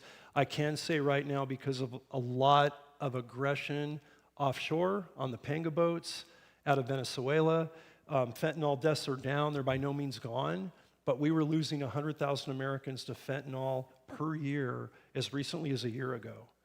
That is unheard of. Knowing that this fentanyl coming from dirty labs out of Mexico and now out of Canada, and that's the new stuff that we didn't talk about at Liberty Forum, is all this stuff that's developing in Canada and the northern border that I haven't shown yet tonight. Methamphetamine, we talked about that. There's a big push for the super meth right now out of these 22-pound meth cooks in Mexico. Human trafficking, a lot of money in human trafficking. It's super lucrative. Gun running, Jalisco New Generation, that's the cartel right now that just lost El Mencho, their longtime boss. They're kind of in a civil war. They're fighting the military. They're fighting each other. They're fighting rival cartels like Sinaloa. They've also kind of declared war on Americans on both sides of the border because they know American intelligence and our special operations under the new administration helped take that leader out of circulation, appropriately so, but we need to stay in the fight. Child sex trafficking, a little bit heartbreaking when America is the biggest consumer and the biggest demand for these crimes. That has to stop, and obviously there's been a lot of effort and a lot of good groups going worldwide to rescue these children from being put into this peril, if you will. Infant trafficking, pure evil. This is something that I got wind of just before the Liberty Forum presentation last October, I think within a week of it. And this is Martha Mendez Aguilar, known in Mexico as El Diablo, the devil. And she's part of the Jalisco New Generation. She was an upper echelon operative That's CJNG, that's the short acronym for them, heavily armed. She was having her men abduct pregnant women, lure them into remote areas in Mexico, imprison them, kidnap them. Her people would do illegal cesarean operations. Women would sadly get killed in the process. Organs would be harvested, and those infants being sold to American couples for $14,000, $15,000 on the black market. Doesn't get any more evil than that. And thankfully, under the new administration, God bless what we're going after, we're targeting people just like that. And that's why we were involved in getting El Mencho out of circulation. And that's why I don't think it's too long before we're going to start getting to these particular facilities in Mexico ourselves if they don't get handled sooner than later. Reaching the masses, can't say enough for good media. When Sound of Freedom dropped, I remember it was 4th of July weekend. I remember we were watching this movie at the Oak Ridge Mall theater, and I remember being so viscerally moved by how horrible this was. And I work these guys. I'm not a stranger to this. I know this is going on. Do I work child sex trafficking? No, not particularly, but I work with a lot of people that do. I know the stats. It's all the same crime from all the same criminals, same groups. And I remember gripping the armrest on that recliner chair and bawling my eyes out at the evilness of this and just wanting to get back in the game and rescue these kids. That's it. And every operator on my MET team and any operator from the military that I've worked with in the tactical world said, you know what? It's Hollywood, but it wasn't sensationalized. And how do you get a message to Americans in general to reach them emotionally and hit them deeply enough to care enough to push this issue? And they're right. And we're starting to see this, and this stuff isn't getting squashed from mainstream media, especially down in the entertainment world, through Angel Studios as one example. I mentioned congressional testimonies. I did a couple last year and the year before, Protect Our Borders, Save Our Parks, and Cartel Impacts on Tribal Lands. Tribal nations was something that was just super, super important. Something that was vastly overlooked. We've all been victim of cartel crimes throughout California, throughout America, but tribal nations exponentially more so. When our MET team started in 2013, we actually got the first request from the Hoopa and the Yurok reservations, tribal nations in California, to help them reclamate grow sites on their lands and also go after cartel growers because the tribal police were just overwhelmed. There's no way they could tackle this on their own. The Hoopa Reservation, way up in Northern California, on their sacred river, their salmon are being wiped out, their tributaries are bone dry. They're a couple days from turning on the tap or the shower water in their communal homes and having no water to drink or bathe with or cook with. And where you would have this divisiveness between tribal nations in general and American military or law enforcement, we merged that. We alleviated that, we melted that ice, and it was some of the most rewarding work we did during Operation Pristine in the summer of 2013 as we were proving ourselves to become a full-time team dedicated in 2014. And so to speak to what we saw in those tribal nations in Congress, to take attention to this just in 2024 and 25 was really awesome. It was very, very awesome to see this happen. These pictures came right from my backyard in Montana just a couple weeks ago. So the Blackfeet Nation in Montana is a 1.5 million acre reservation that spans into Canada with the border right in the middle, and in Montana with Glacier National Park, which is only about 90 minutes straight east of where I reside now, in some of the most pristine parts of Montana. When it became apparent that America's last great place, the wilderness of Montana, as it's so romanticized through the Yellowstone franchise and everything else, is being hammered by fentanyl, that the northern border now is a main trafficking route for Sinaloa, for Jalisco New Generation, right out of Canada, west coast side of the Canadian province particularly. So just in January, that's Katarina Zook on the very, very left, and that's Marla Ollinger right in the middle. And she's the first Blackfeet Nation elder to speak out on the fentanyl crisis going on in that reservation. She lost her son to a fentanyl overdose 3 years ago, and she lost her daughter just in December of 2025. And Katerina hosts Borderlands Dispatches. It's an Ironclad Productions podcast. I work with Ironclad a lot, change agents and various other episodes on everything related to cartels and public safety and wilderness protection.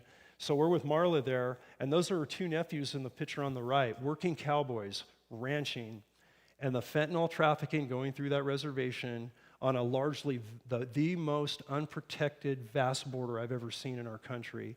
And living up there, I hadn't really seen it to know the depth of what's going on. And we're starting to tackle that now.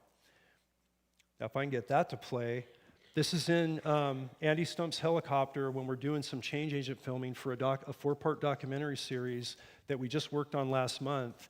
And graciously, Andy took us up in his helicopter so we could fly the northern border stretch between that very most rural, the most wilderness area of Montana.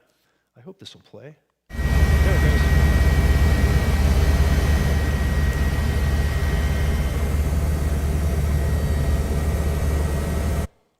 Very short, but what does that look like? That looks like a power line road in my backyard on the National Forest where my running trail is. Think hundreds of miles of that through Montana and all the rural states, and there's very little border security up there. Hiking 1 million fentanyl tablets across that forest in a backpack, not a problem. Trafficking people, not a problem. And to see it from the air and talk to border agents that we know, because I'm only 30 miles from the northern border where I reside, and with Glacier National Park, which is one of the most pristine national parks in the nation, being on the Blackfeet and what they've kind of exposed has been an awareness door that we've had to open. I know Congress is really looking at this now, not only from the standpoint of domestic security, but tribal nations, and finally getting these agreements between domestic law enforcement to absolutely flood the tribal nations that want the help with help, and getting past those alienating barriers that have been historically an issue. And that's the only way we're going to combat this thing effectively. Met President Trump in January of 2026 at a function, the SHOT Show, tactical trade show down in Las Vegas, right before he hit the campaign trail with his entire family. About 60 of us in the outdoor tactical conservation community, special forces guys, took a SEAL team buddy of mine, and I was introduced to Don Trump Jr. first, asked to give him my first book and some documentary DVDs. We were back in the time of DVDs. And just explained to them what we were doing. And Don Jr.'s response to me when he was introduced by a fellow business owner, a mutually good friend of a hunting partner of Don Jr.'s, he just looked at the book and he said, "You're a game warden in the Silicon Valley, Lieutenant. And you're fighting cartels with poisons, getting in gunfights above the tech capital of the world. How do my dad and I not know about this?" And that's why I was there. He said, "Okay." And he won, obviously, and I didn't think anything, who knows what was going to happen at that point. But the first thing the Trump administration did, to their credit, was start Operation Forest Watch. And they put it was $20 million, maybe it was more. And the Attorney General at the time was Sessions, and he was directed to don't overlook weed cases federally. Sanctuary states, you're going to work federally in, like California. And I want these guys prosecuted the highest level. I want them aggressively tackled. I want you to look at the environmental poisons I've just been made aware of, these EPA-banned nerve agents. And now why we were kind of hamstrung on the politics of California under our new governor, current, now we were running with Forest Service. We just reversed the roles, and we absolutely crushed. Unfortunately, we had to go through 4 years after that when we were going to start making headway, but now you're starting to see this a priority. And so it was very good to see when in February of last year, the FTO designation got started, Foreign Terrorist Organization, and every bad group we fight is on that list. And it's fantastic because when you got Tren de Aragua, MS-13, Sinaloa, Jalisco New Generation especially, and all the others you see there, now we don't have to sugarcoat it. We can fight them in our nation. We can fight them overseas. We can ally with other nations. We can take drug boats out of the South Pacific. We can take them off the Pacific Ocean side. We can do whatever we need to do, but that's what it gives us. What we need to be ready for is we got to watch our backs, because we start hitting people hard in Mexico. There's a lot of us that spend time in Mexico. I sponsored a Baja Ironman race team, race quads, race dirt bikes, support a wonderful orphanage down there since '06. I can't go to Mexico anymore, and I miss it terribly. A lot of people live on the Baja Peninsula, and you look at things like that. We just have to be careful now, because if we're going to push back hard, it's probably a place we want to stay away from for the foreseeable future. Did I miss anything? No, nothing of consequence at that point. I'm going to leave with this, guys, one of my favorite quotes from one of my favorite presidents who really epitomized wildlife, wildland conservation, and just say a lot of ugly things were brought up tonight, but there is knowledge and power, and what I will say is there is a silver lining to the message, is that we're making headway. We're making headway with the current administration that sees this as a national disaster, a national security threat. I think we win with awareness. I'm grateful for everybody being here tonight and listening to a lot of war stories, but more importantly, trends that are happening in this realm. I am an open book. I'm going to put up my contact information, my email with questions anytime. If there's a question on some more of this stuff, if there's a group that needs to have more education, especially for our kids. I've spoken at high school assemblies. I've spoken in junior highs. I think our next generation of kids just being educated on what to look for is a major, major win. I do have most of the books. The new one, Hidden War, the second edition on the right. We have them out if anybody wants copies. We do have some of my signature folding blades and fixed blades that I collaborated on that we're doing a show special on if anybody wants a good folder, kind of my dream knife operationally that I never carried. And with that, I'm going to put up that information and just say thank you for your time tonight, and God bless everybody. Okay.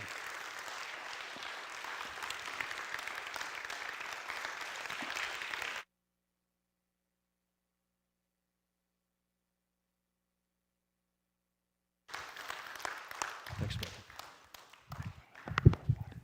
Okay, thanks. All right, well, thank you, John. What a powerful and sobering message, and so glad to know that we are winning the war, and that's what's so important, that we are turning our communities around, and we're so grateful for that. Thank you, John, for all the work you've done and are still doing.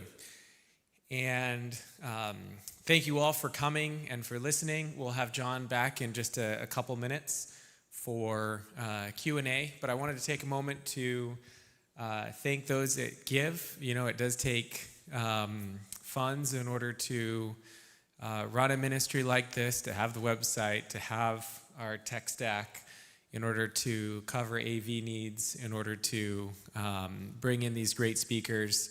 And so we so appreciate our monthly givers. I wanted to thank those that give monthly, because that's so appreciated. And I also wanted to take a moment to thank our volunteers as well.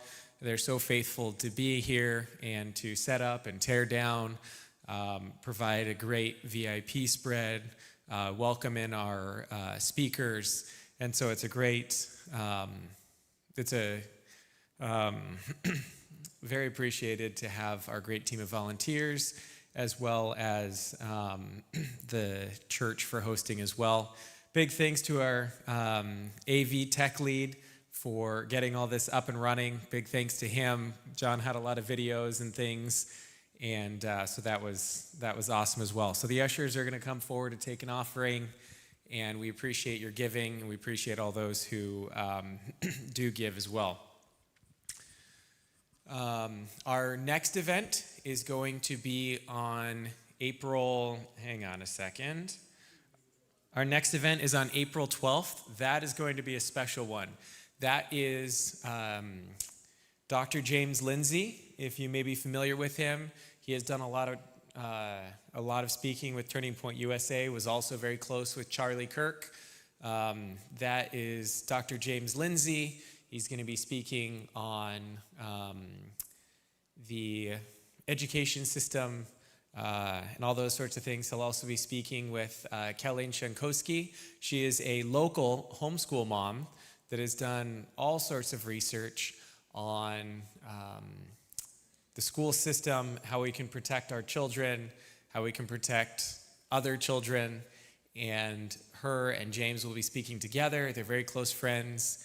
And so that's going to be cool to have someone of that caliber as Dr. Lindsay aligned with someone local like Kelly. And so that's going to be a great team up and definitely one you won't want to miss. That's going to be April 12th.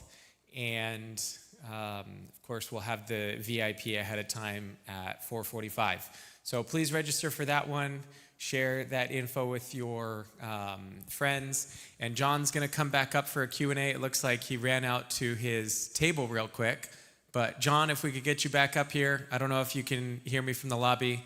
Can we grab one of the volunteers? Can you grab John from the table? And then he'll be back out at the table after. But so if any of you have questions, you can line up here. John, can we get you back in? I don't think the lobby mic is on, but okay, here he comes.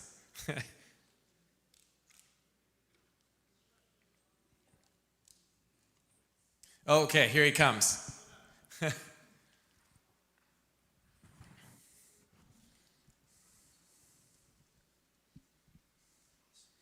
All righty. All right.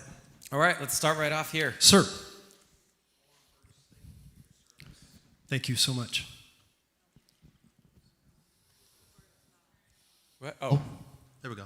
Okay. I just want to thank you for your service, first of all. Thank you. And I have just one question. When I was in school, I would always take trail hikes with my school. And it's over in Los Gatos area. Okay. And I would always see these weird things along the trail bank. And it seems similar to what the photo showed. Are you familiar with the Santa Blanca cartel? A little bit, yeah. From the sources that I was in the school with, we were told, even though we go on the trail, some of my friends that are now in the military, they would say, you want to stay away from them. Yeah.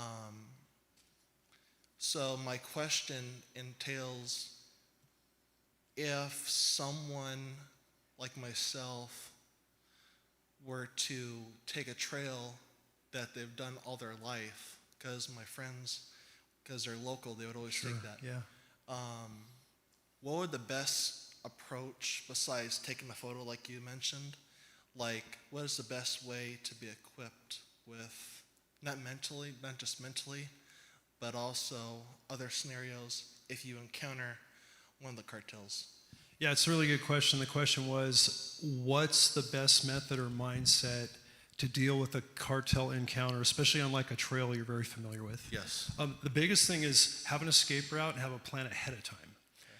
Like, the reason very few experienced hikers that have a favorite trail like yourself, or hunters or anglers, they've had encounters, they've been shot at before, but we haven't had any deaths because they have backup trails, they have escape routes, they kind of know the trail like it sounds like one you really do know. Yeah. So I say don't be scared to venture out into the woods, don't let them take over our forests, just be smart about it and look for those indicators going in.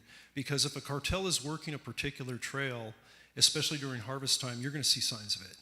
You just are, even if they're moving after dark through the middle of the night.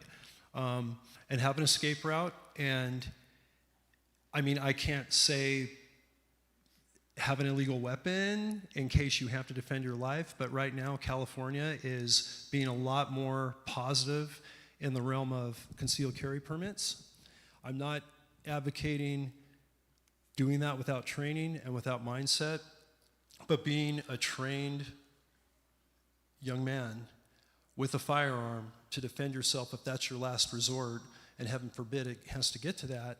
If you're doing that legally with the right mindset and the right training, that's a very good advice I can give you. Right now under the Fish and Game Code, if you're fishing in a public stream or a public lake, you can carry a firearm as long as it's not concealed. That's right in our Fish and Game Code. Not too many people think you can do that in California because it's just not the mindset. But you go to my home state of Montana, and it's not uncommon for people to be having concealed or unconcealed carry. And it's just a matter of having a tool that's a last-ditch resort. But I don't recommend doing that unless you're trained mentally, you've done a ton of training, you know that weapon intimately. Otherwise, it can become a liability. The best thing to do, like we do in any prep in special operations, being very proficient with our firearms, is use everything possible not to have to use that firearm. And just know that you're confident if you have to do it, and you have to use it to protect your life or the life of your loved ones or somebody else that is victimized. I hope that answers it. Thank you, sir. You bet. Thank you. Ma'am. Well, thank you for your service too.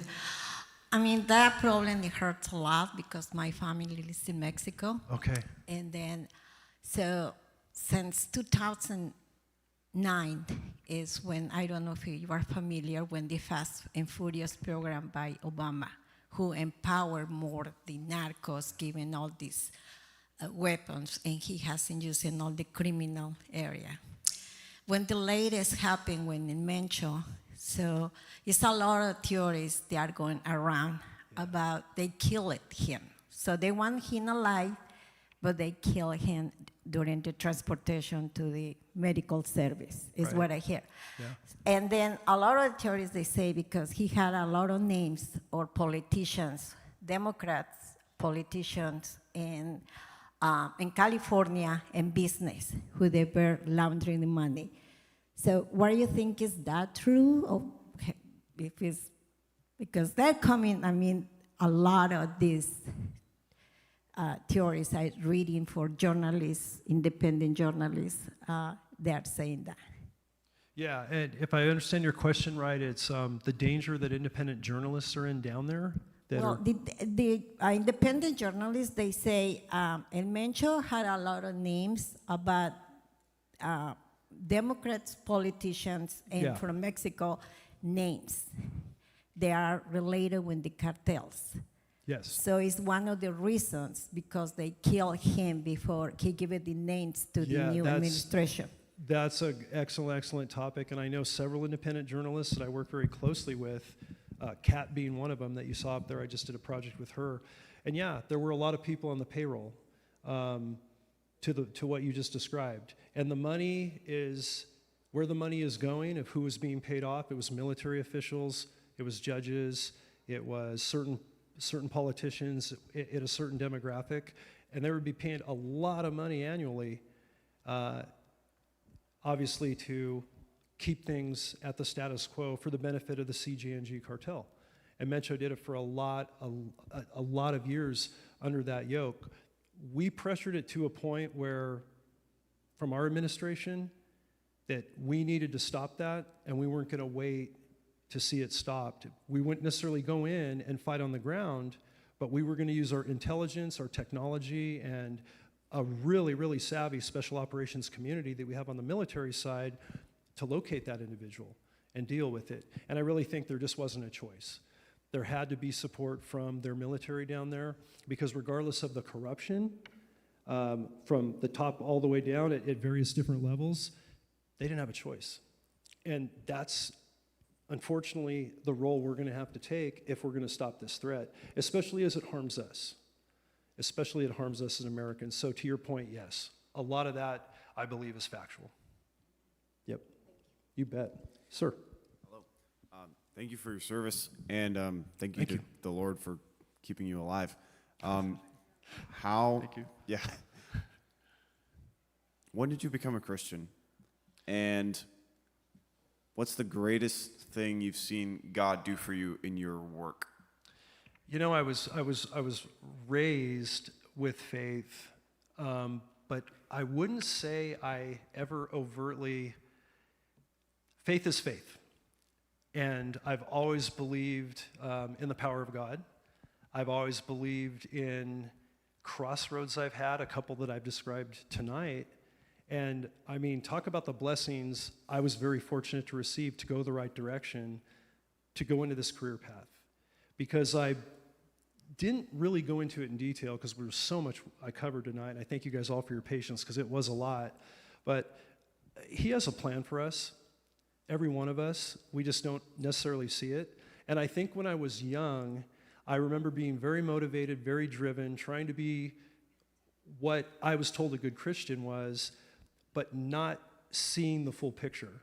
You know, not realizing that I would be confused at some point, that I wouldn't have all the answers. My mom used to joke and say, you're trying to be the perfect student. You're 16 going on 40, okay?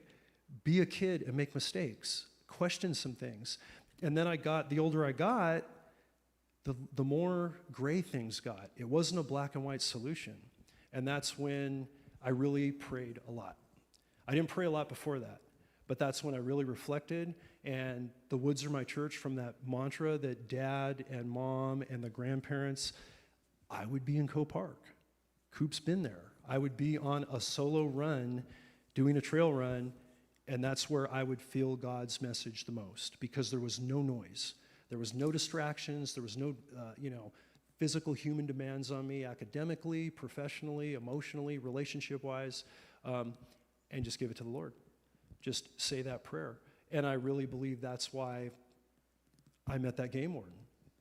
And I also believe that the day we had the gunfight in 2005, which I didn't go into in a lot of detail, we, for never working with those sheriff's officers before, 2 of their deputies and my 2 wardens had never met or worked together a day, even on just normal patrol, much less going into a cartel grow that day.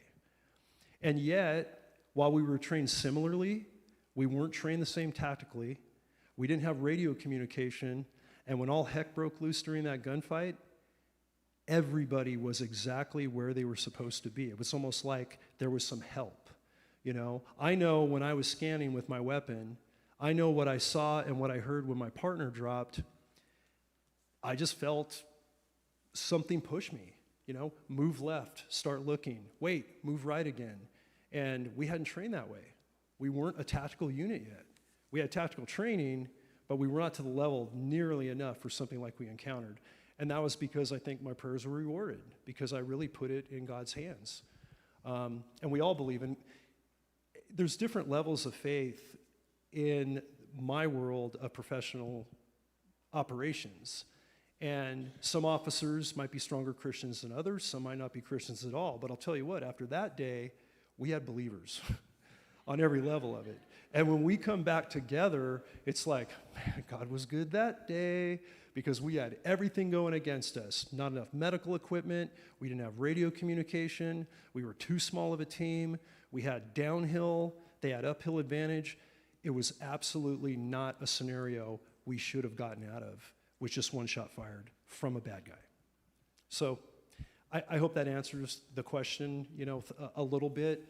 But the older I get, the more I realize what's going on in the world right now, what we're seeing with the divisiveness, regardless of faith, regardless of political ideology, there's a desensitization with social media and lashing out at each other. And what just happened to Charlie?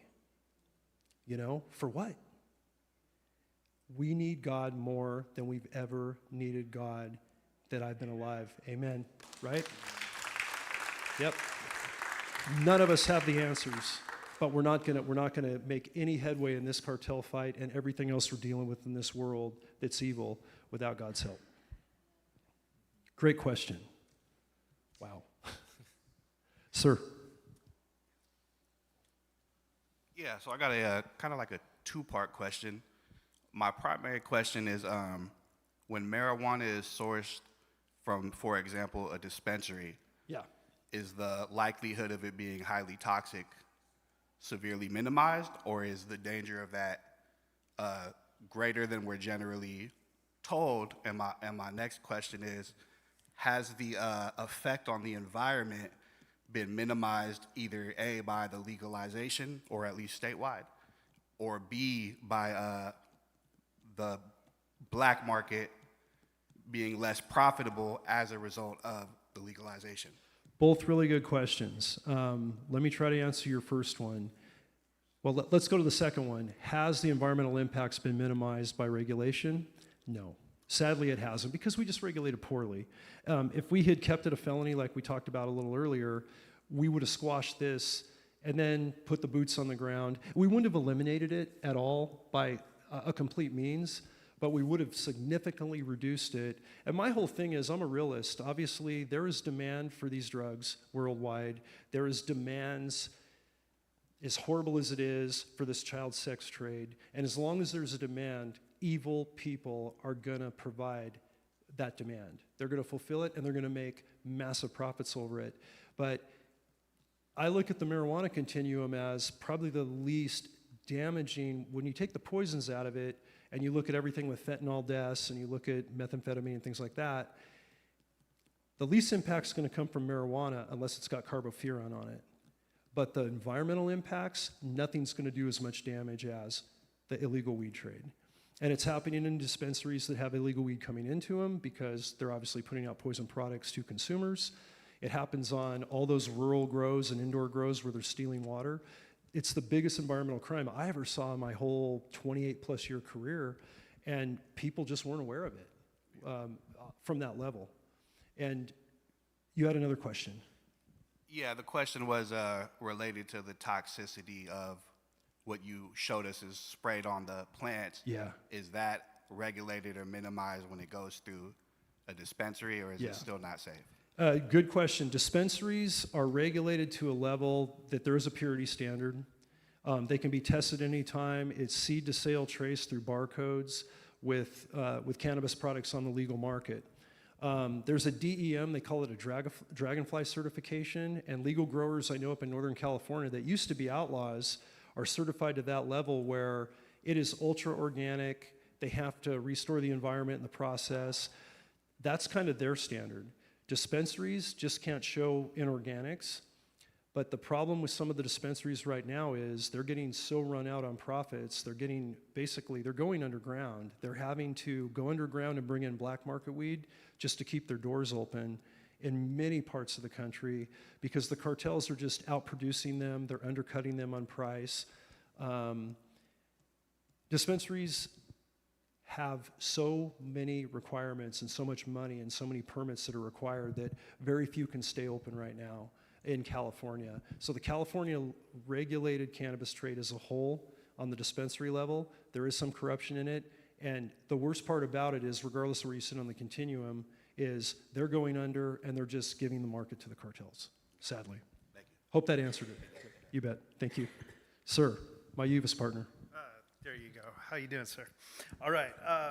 First off, question: how is the next generation of the marijuana eradication teams with Fish and Game doing?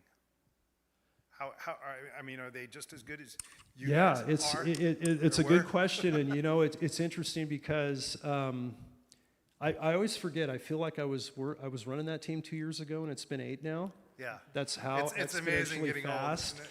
And the older I get, the time warp continuum just keeps accelerating. But they're doing really, really good work. The Met team is now on, okay, so that young man going face first Australian style down that big mountain, yep. He was a high schooler when I gave him his first ride along when I was a patrol warden down in the San Jose, Morgan Hill area. And ironically, his uncle was our drum major in our marching band. So he becomes a game warden. This is how local we are, goes to San Diego as a patrol warden and called me up, hey, Lieutenant, I hear you're making a Met team. I want to be on it. He's our last plank member that helped start the team, and he got hired as a young San Diego Met operator. Now he's running the unit as a lieutenant. He's Delta 1 now, my old call sign. He's running the sniper unit. And they have so much equipment and so much institutional knowledge from the 8, we started in 2013, so we're over a decade now. Right. So the team has advanced exponentially. We've got our own helicopter. We've got, outside of the tactical unit of 12 officers, we have cannabis enforcement program, private land grow operation teams, and all they do is hit those private land ones like you saw in Siskiyou County in the video, and they have attorneys, they have fisheries biologists, and 100 game wardens right now out of 500 in California are dedicated just to cannabis enforcement. So they're making a lot of numbers, they're doing a good job, but they're also playing whack-a-mole because the law is not helping our efforts. Which leads me to my next wonderful question. Is there any new legislation on the state or federal level that we can contact our representatives about supporting? Because obviously when they knocked it down to a misdemeanor, it's a ticket, you know? That's one of the best questions I've ever heard. Thank you for that.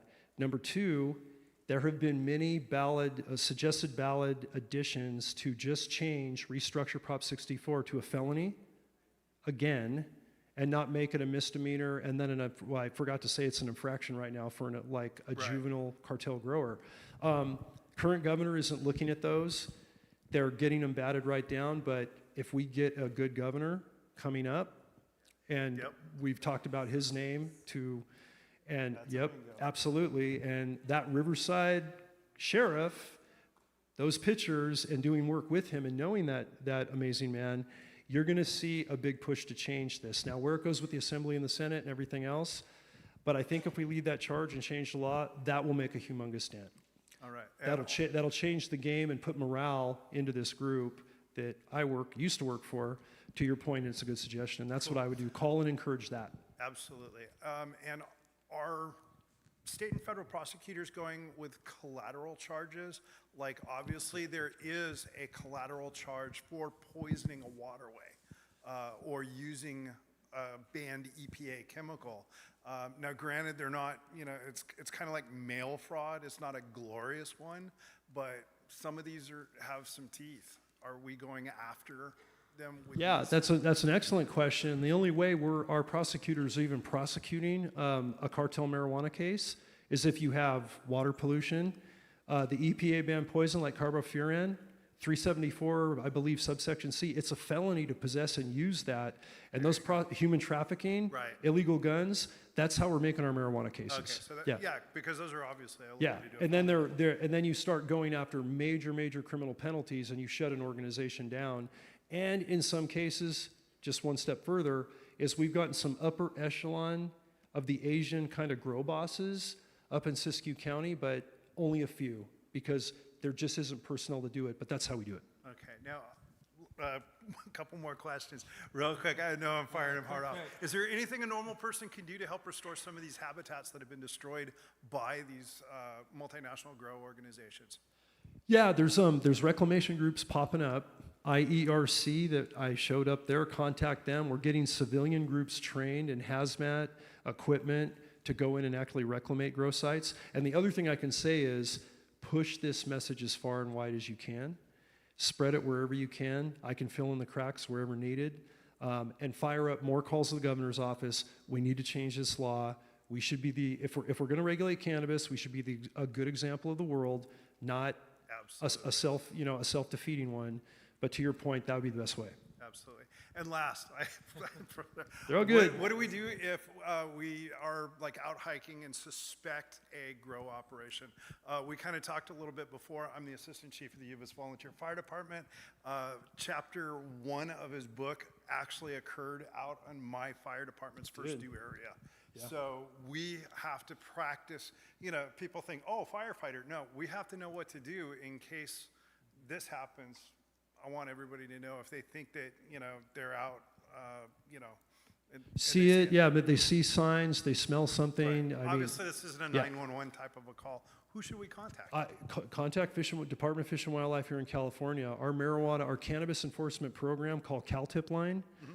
When I was retiring, the 1-800 Turn In a Poacher, 70% of those calls were for illegal marijuana. They weren't even the typical poaching call. Seriously, Coop, wow. It was getting that crazy. So we do it, and also your local sheriffs.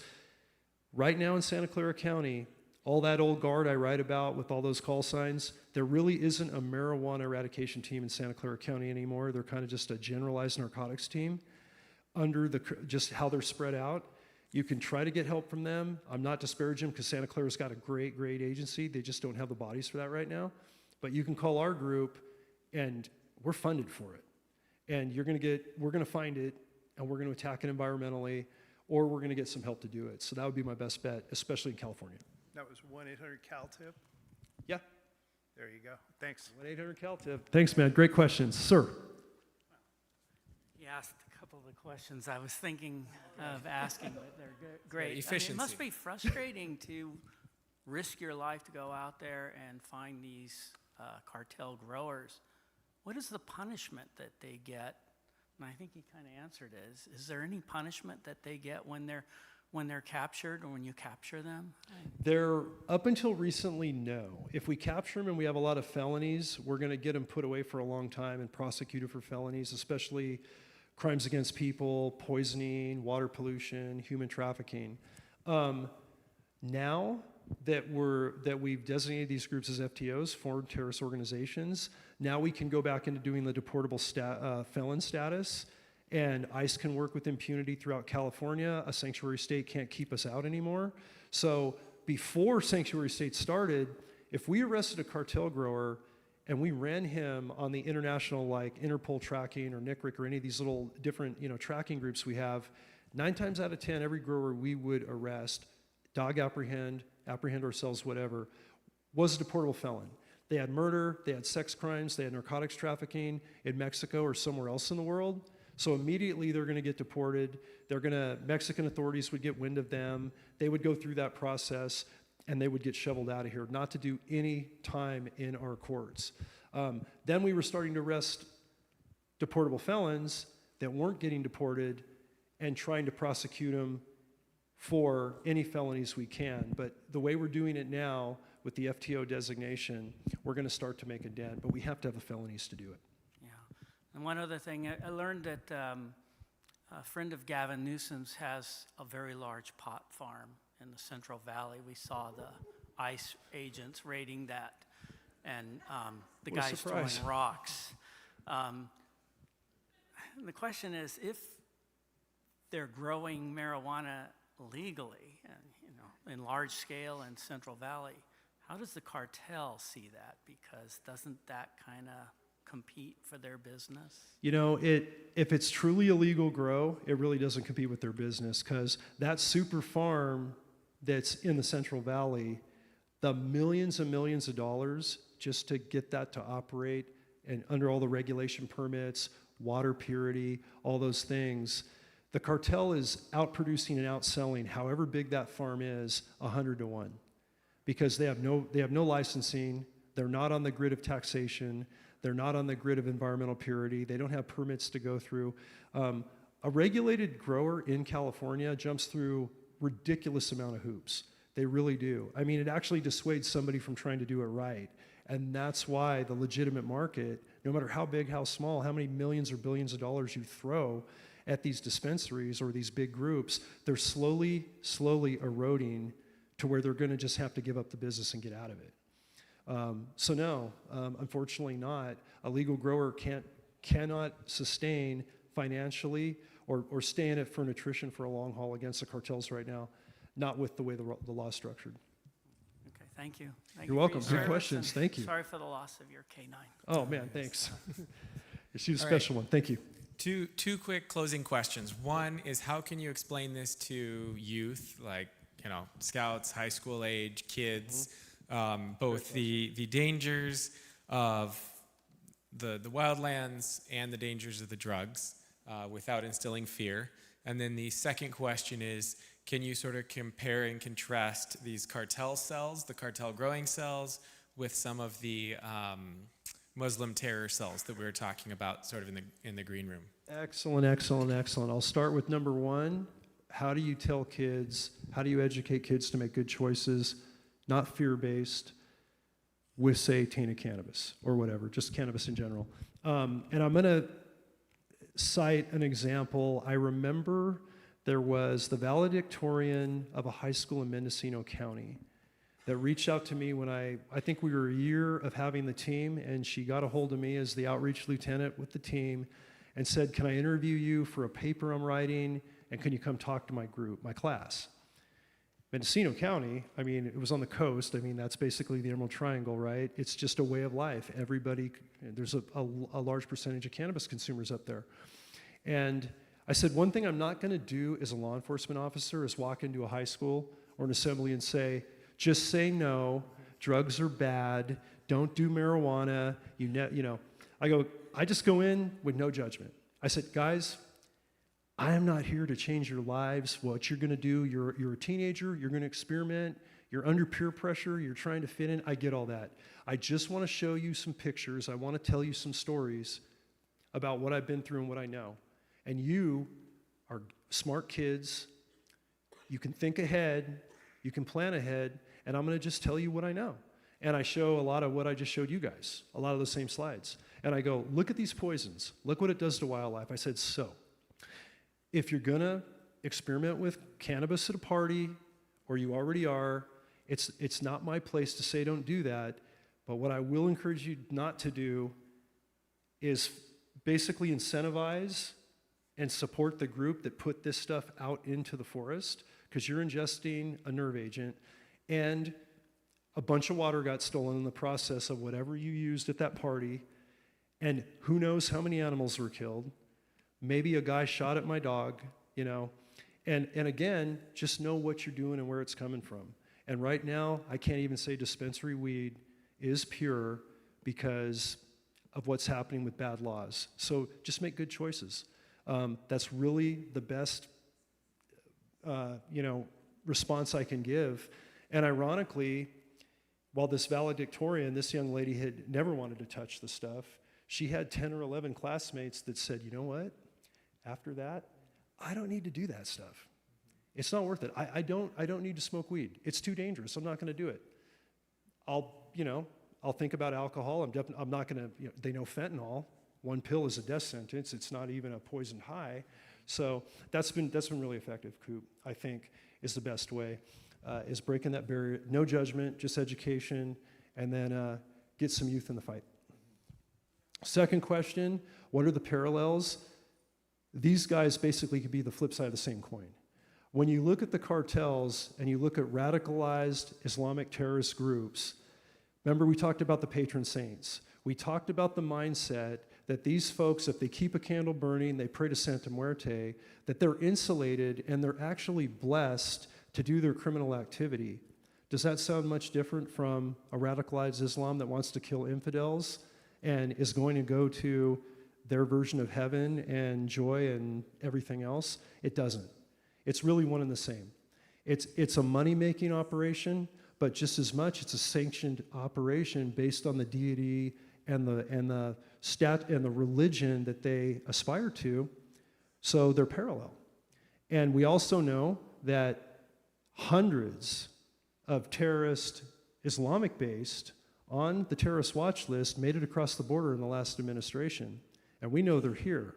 And we know countless, thousands and thousands of cartel upper-level sicarios, plaza bosses, grow bosses, and everything else are here as well. And to be working together to get across the border, we know the Islamic terrorist-based groups utilize cartel assets from Jalisco New Generation, Sinaloa, and everything else, because there was a lot of money involved. So the two are already working together for the same goal, and that's to harm us and get rich doing it. There's no other way to sugarcoat it.